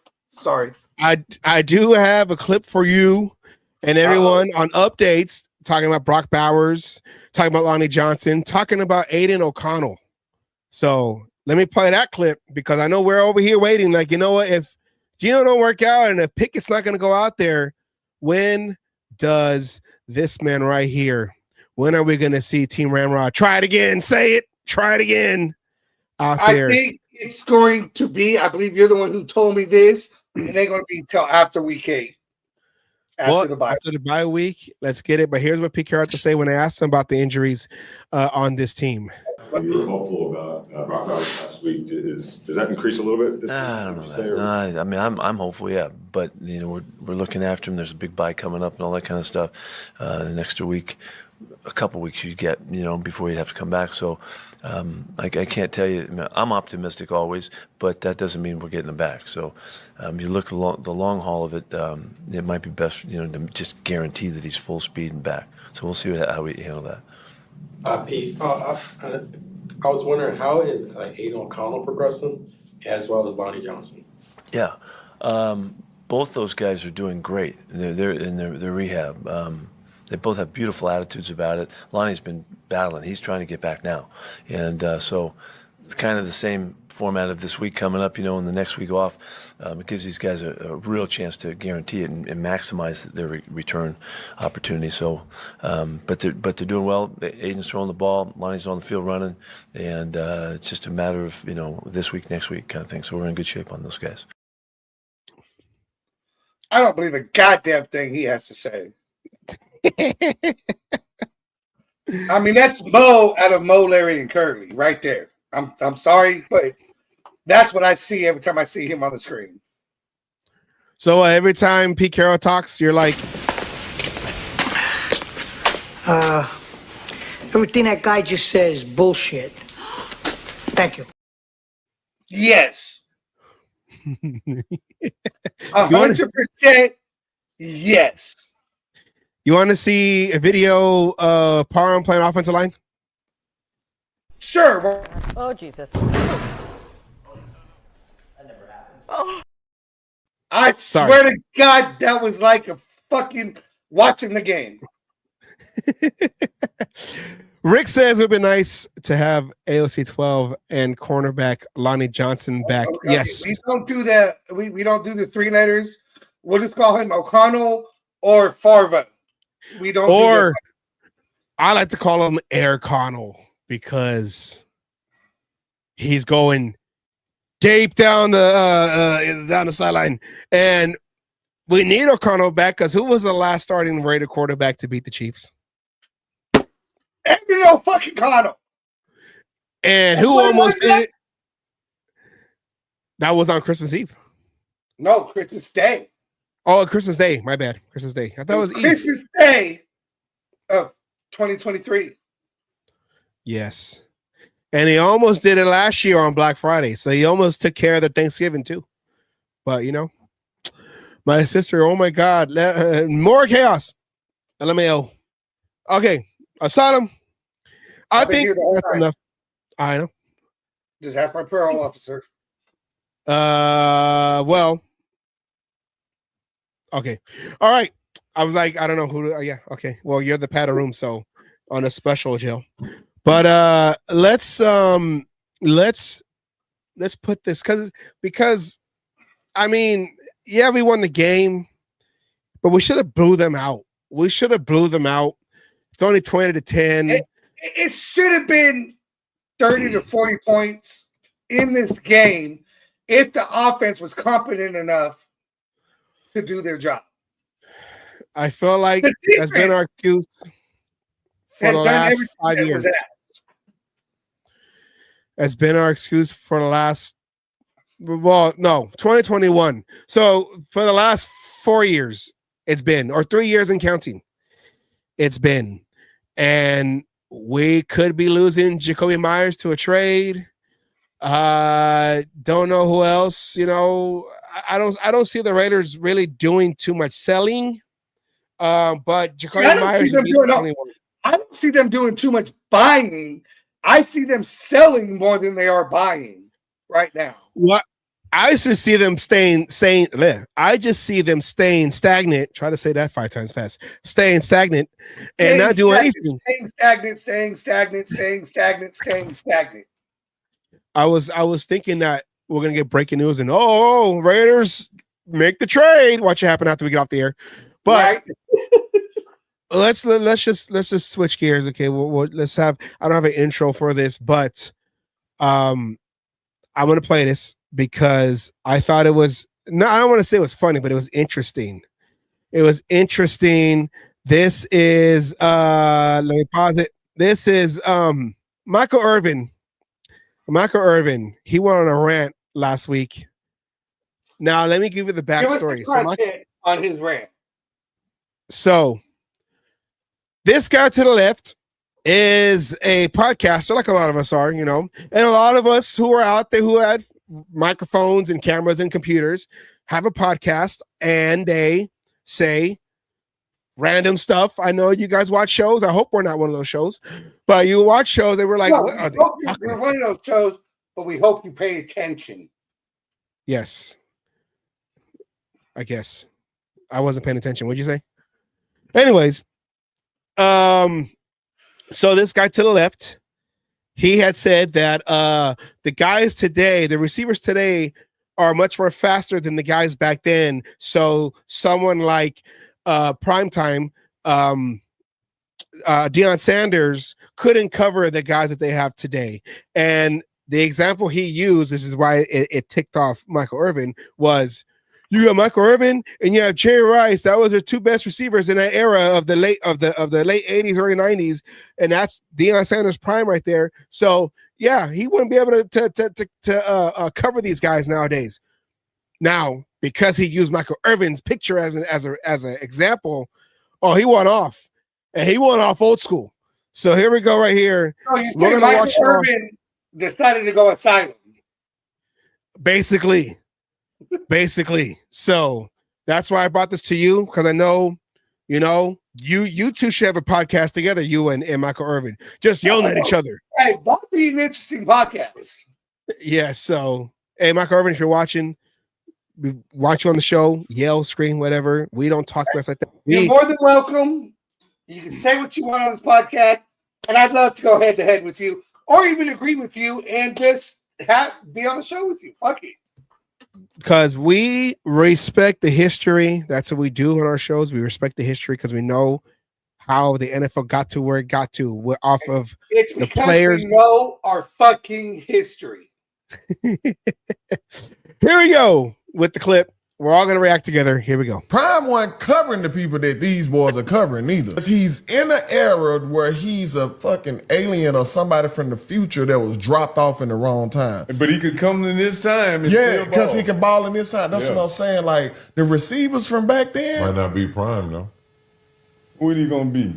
Oh, shit. I'm just saying. He got a lot of people. He got a lot of guys. He got to line up every week. Yeah, I get it. Elite wide receiver. I get it, but shit. These guys that he played against weren't that fast, bro.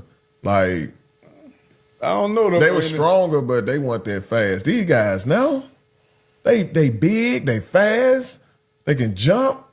Are you shitting me? I'm like, are you shitting me? Oh, wait. Oh, let me. He went Jamaican. We are the two most accomplished receivers in the history of this game. When you're talking about the most important things, championships, and your stupid ass talking about running fast, like people weren't running fast back then. Are you shitting me? Why do you talk on a microphone? Why do you have a microphone? What the hell are you talking about? I don't even know your name. And I certainly don't know your game because you don't. I don't see you every year with a gold jacket in that Hall of Fame room. I don't see you anywhere great players are. Do you really know what you're talking about? Do you really have any clue at what you're talking about? You think there were not fast guys in the league when I played? You think Tyreek Hill can outrun an Olympian like Bullet Bob Hayes, who played before me? You think he can outrun the Ronaldo Nehemiahs, who tried to play in this game? You know why he tried? Because they wanted speed in the game, but other things were required when we played. You mugs get to run around and play fucking 7-on-7 touch football. We had pain in our game, and y'all don't even know shit about pain. Every route you got hit, even running around in the middle of, you could get tapped by those linebackers. They took all of that out the game because y'all asses were soft and you couldn't take it. You come from a damn era of everybody gets a trophy in NIL where nobody fights for a starting job. I ain't start. I'm going to go leave and start somewhere else. Get the fuck out of my face talking noise until you know what you're talking about. I will dominate this era of football. Dominate. Football's not about running fast. It's not about speed. It's about getting the job done. It's about getting the job done. And you won't tell me you know somebody that got the job done better than me? Better than Jerry Rice, that you're going to use our picture and trying to make your point? Are you stupid or are you stupid? There was separation from the football, and it was allowed. It was encouraged. It was actually praised when you knocked somebody out. If anybody hit your asses, they'll suspend them for 3 weeks. You couldn't even play when I played the game. And some of these fucks you're talking about, they couldn't even play when we played the game. I don't mind you being stupid. I don't mind you being dumb. I don't mind you not knowing what the fuck you're talking about, but keep my name out your mouth when you don't know what you're talking about. Keep my name and my image. Don't try to shit on my work when I won championships on every level. On every level. When they can knock niggas out. I call passes in the midst of pain. Y'all don't do that. Y'all ain't never have to do that. So Look at the shut biceps. hell up. Motherfuckers. Trying to shit on my career, on what I have done. You or none of these fucks could play and do the things I did, so shut the hell up. Sick of this shit. I won championships. That means I went in and made plays where pain lived. Y'all can't do that. Y'all ain't never did that. Y'all don't have to do that. You don't practice worth of shit. You don't take no hits. Everybody touch you, you throw a flag. You understand what I'm saying? Stop, man. Stop. Dude, I'll catch 200 passes in today's game. Literally 200 passes a year. A year. I ain't never catch a pass behind the line of scrimmage in my whole career. All my passes were up the field in the midst of pain. And I caught them anyway. And I caught them every day, and I caught them every kind of way. And the bigger the game, the bigger I played. Everybody pulled one element out of the game. Oh, he can run, and you think he can play. Ronaldo Nehemiah. These are Olympic athletes. Olympic athletes. Ronaldo Nehemiah tried to run through that zone in the NFL, and he met God that day. He met God that day. These jokers you talking about nowadays, they don't have to see God. I had to go see God to make plays. That's right. I had to go. That means you got to go look death right in the face and say, I'm going to make this play anyway. Y'all don't have to do that. They can't touch you until after you catch the pass. Well, they separated us from pass and I still caught it. Damn. And you're going to put me and Jerry Rice up. We are the two most accomplished receivers ever in the National Football League. That part you do have right. How can you take them where you did not go? A championship. How can you tell them what you do not know? Courage. Nigga going to catch a slant with running lock trying to take your head off. You don't know it. And all the dudes you talking about, they can run off fast. They don't know it. If my phone ever send me anything else from your dumb ass, I'm going to break my phone. Okay. Asylum. I mean, straight. Michael Irvin straight asylum on that one. He just went off, and I love it. These niggas are soft in these nowadays. I mean, he was not holding back on that, and I've got to agree with him 100%. I mean, I'm not even a Dion fan. To be honest with you, I think Dion was soft to go, but back when Michael Irvin. We saw Cliff Branch, Jerry Rice. Back when they were playing football, it was a whole different game. You got to remember, the Soul Patrol, Irvin was dealing with Soul Patrol. Jerry Rice was dealing with Soul Patrol. Cliff Branch dealt with whatever the version of Soul Patrol other teams the Steeler defense when they used to flip them and spike them on it. You had the steel curtain, but that was the defensive line that was not. No, but their DBs, they used to flip them. You're talking about back. You're talking about back when wide receiver, like you said, took a elbow to the face just for crossing the field, and the pass wasn't even going their way. Lynn Swann was soft. Okay, I'm quoting Atkinson there Lynn Swann was soft, okay? But he still played. If Lynn Swann played in this time, he would dominate. Yeah. I don't want to hear about football now. This is like talking about LeBron James versus Jordan. I knew it. Okay?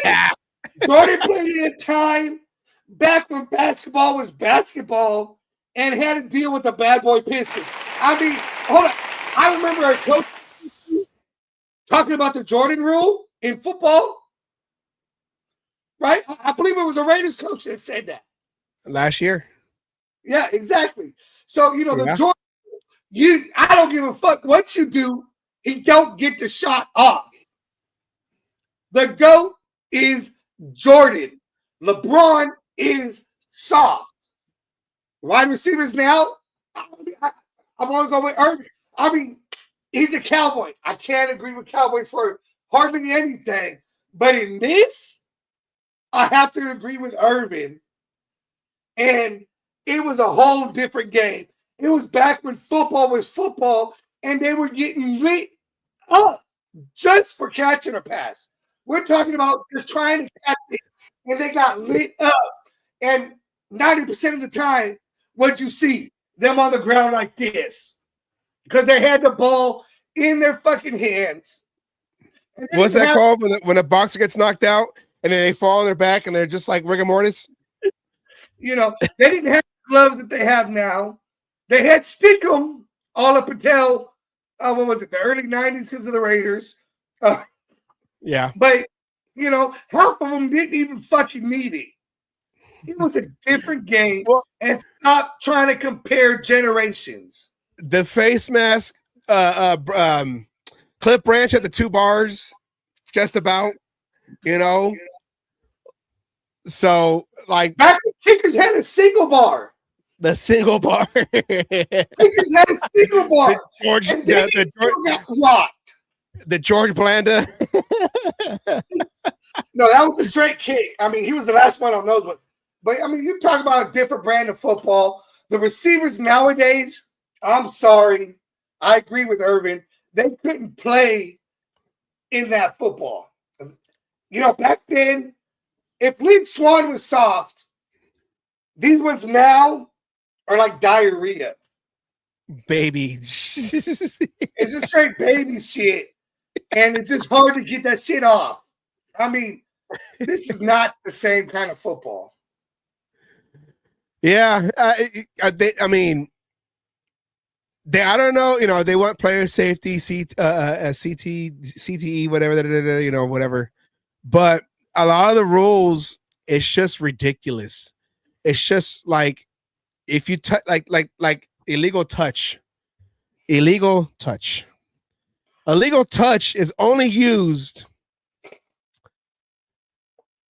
I was going to say something, whatever, illegal touch.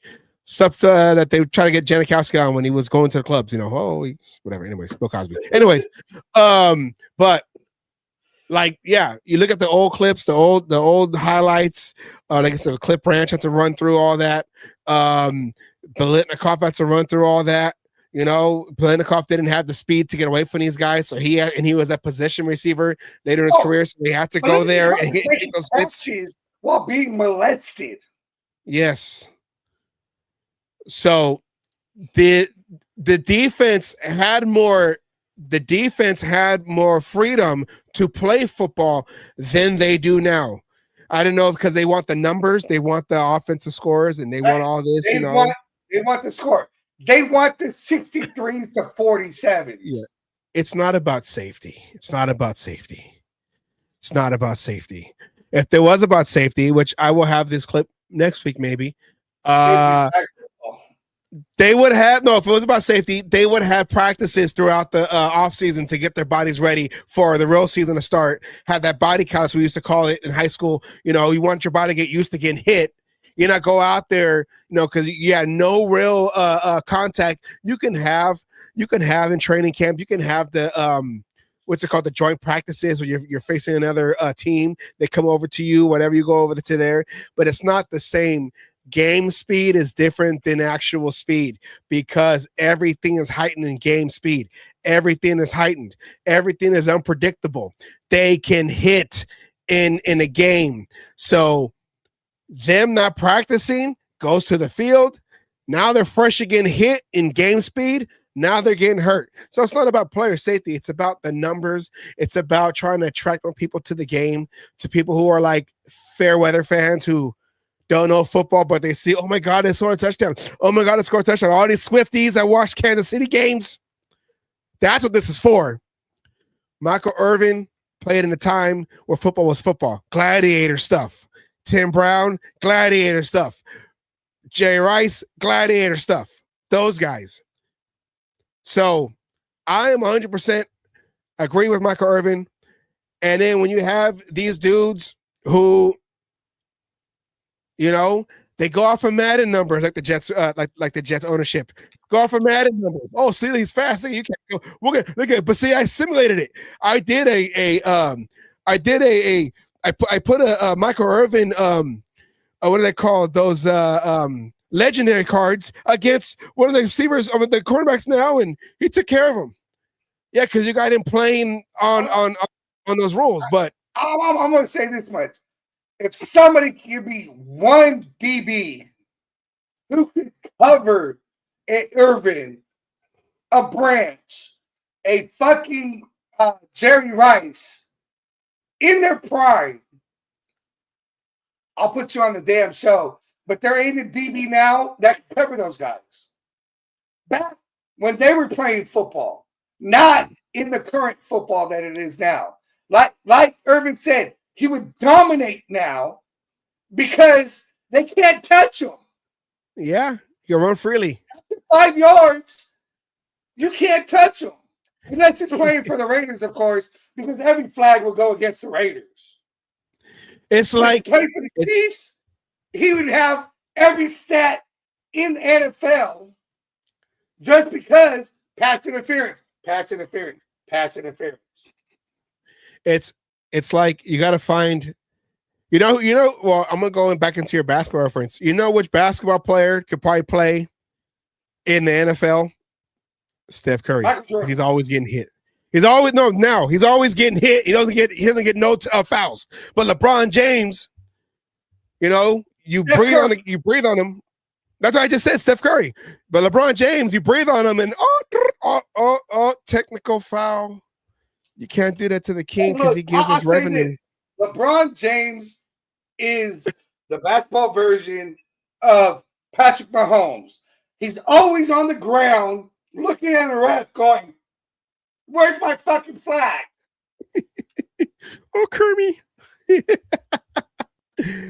get to see it next week. No, that's true. We get to see it next week. All right, before we finish the show, we've got to do our rundown of fantasy football. I know you love it. Don't have to. No, we don't. I know you love it. Here we go. I don't want to do this.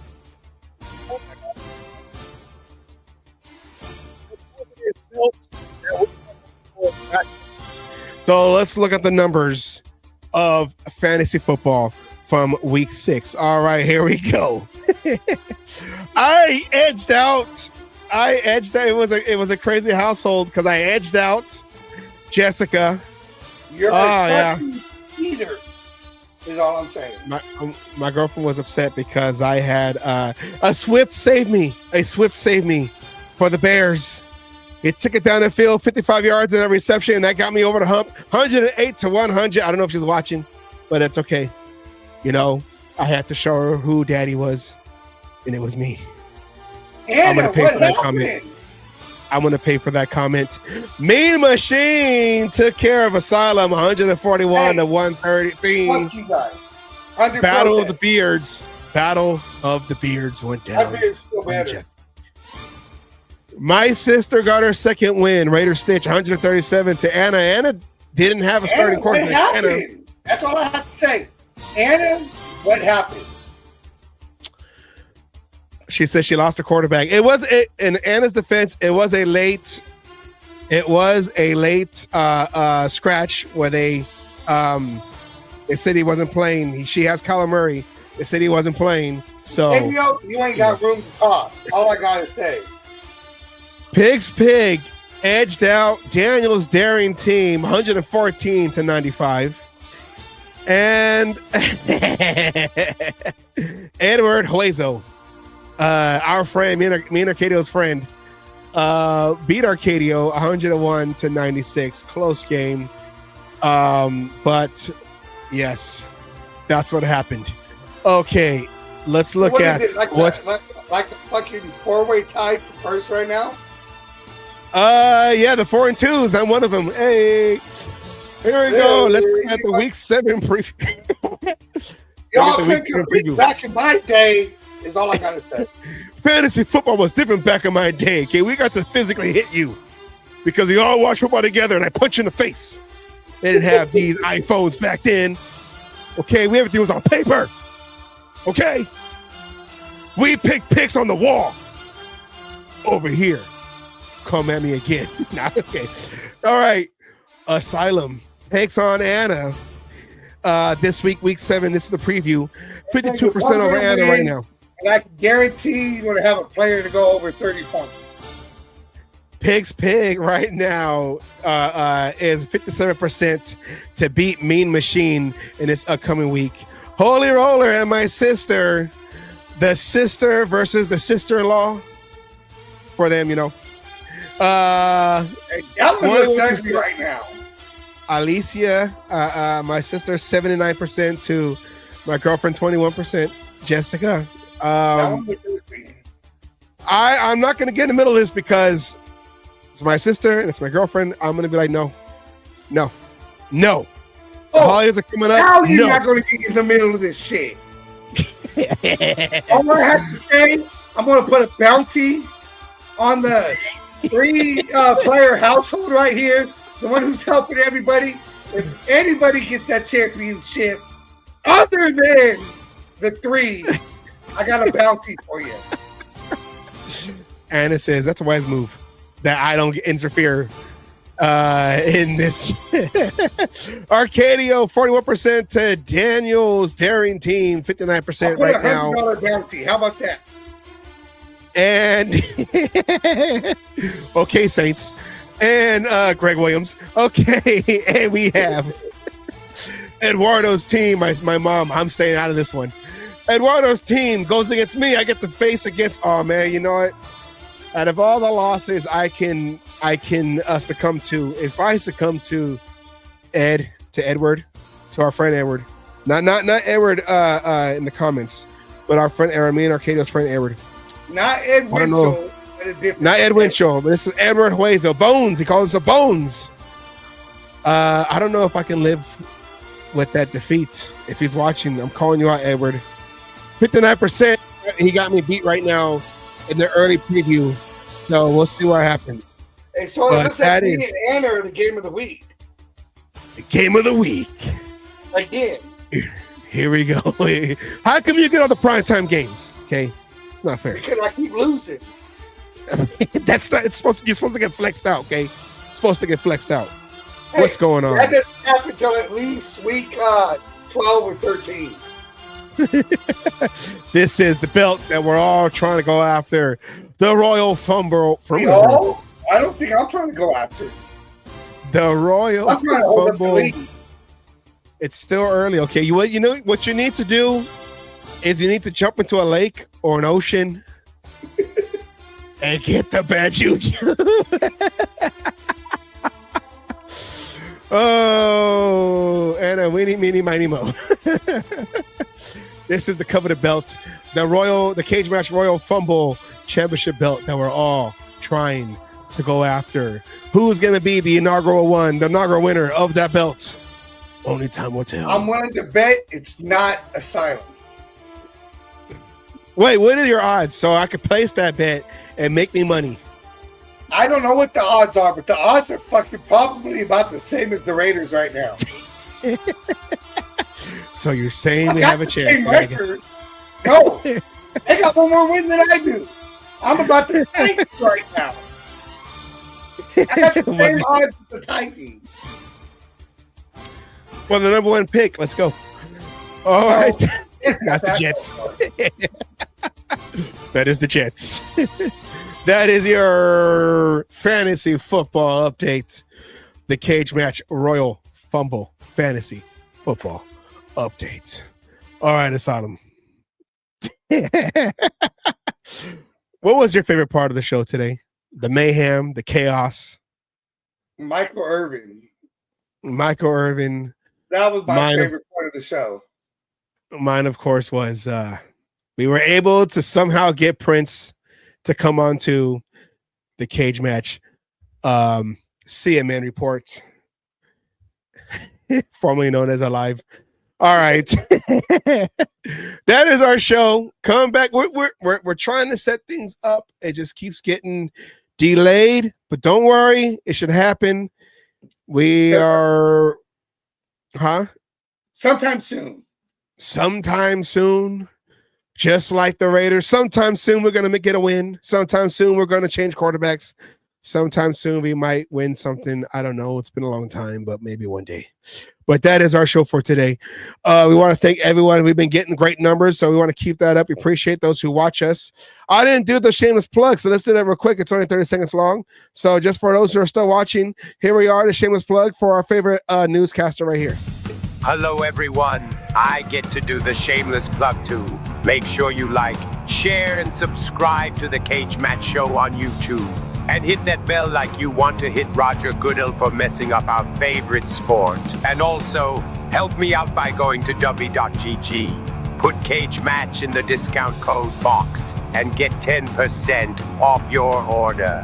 Get that energy like me doing all these segments. Back to the show.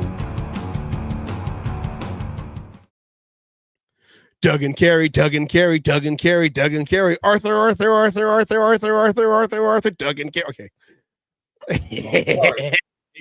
King of Queens. All right, that is our show for today. Come back on Friday as we talk about the Chiefs game. Oh, it's a big one before we go into the bye. I don't know. Going to the Chiefs, going to Kansas City. Find out Friday on our thoughts about that game. Exactly. 4 p.m. Pacific, 5 p.m. Mountain, 6 p.m. Central, it's Asylum time, and 7 p.m. Eastern. I said it right, finally, yes. Yeah, you said it right a few times. We don't do teleprompters here, okay? We all try to know the plays, like a John Gruden playbook. Spider 2, white banana. Spider 2, white. Yes. I almost fucked that one up. Shit. 2 spiders inside of your banana. Okay. You got to pay extra for that cotton. All right, that is our show. We end every show like we always do with a word from Coach Wallace, a.k.a. Raider Mill, to me and Katie. No, Mr. Wallace, our football coach, our math teacher from back in the day. We keep his memory alive on this show. We rest in peace.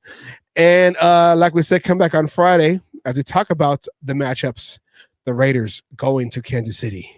Asylum, any last words before I end the show? Dramatic. No, go dramatic. Do your thing, bro. And the CMN, if you want to watch it again, they will be uploaded soon. So pass that around. We do our best. Asylum Burgundy, he puts this stuff together for your entertainment because he has no chill at all. 0% chill. All right, everyone, take care. And good night, Mom. Everyone, take care. See you on Friday. And we'll see what happens. We'll see what happens with Jacoby Myers. Here we go.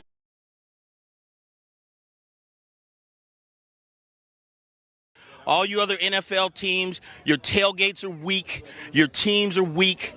We might be down right now, but it doesn't take away the history. And all you Raiders out there need to know your fucking history of who the fuck you playing for and where the fuck you're playing. Damn it. Oh, and by the way, I won my last cage fight. Again, I'm still undefeated. And you NFL motherfuckers out there that you think you want some, come on and get some anytime.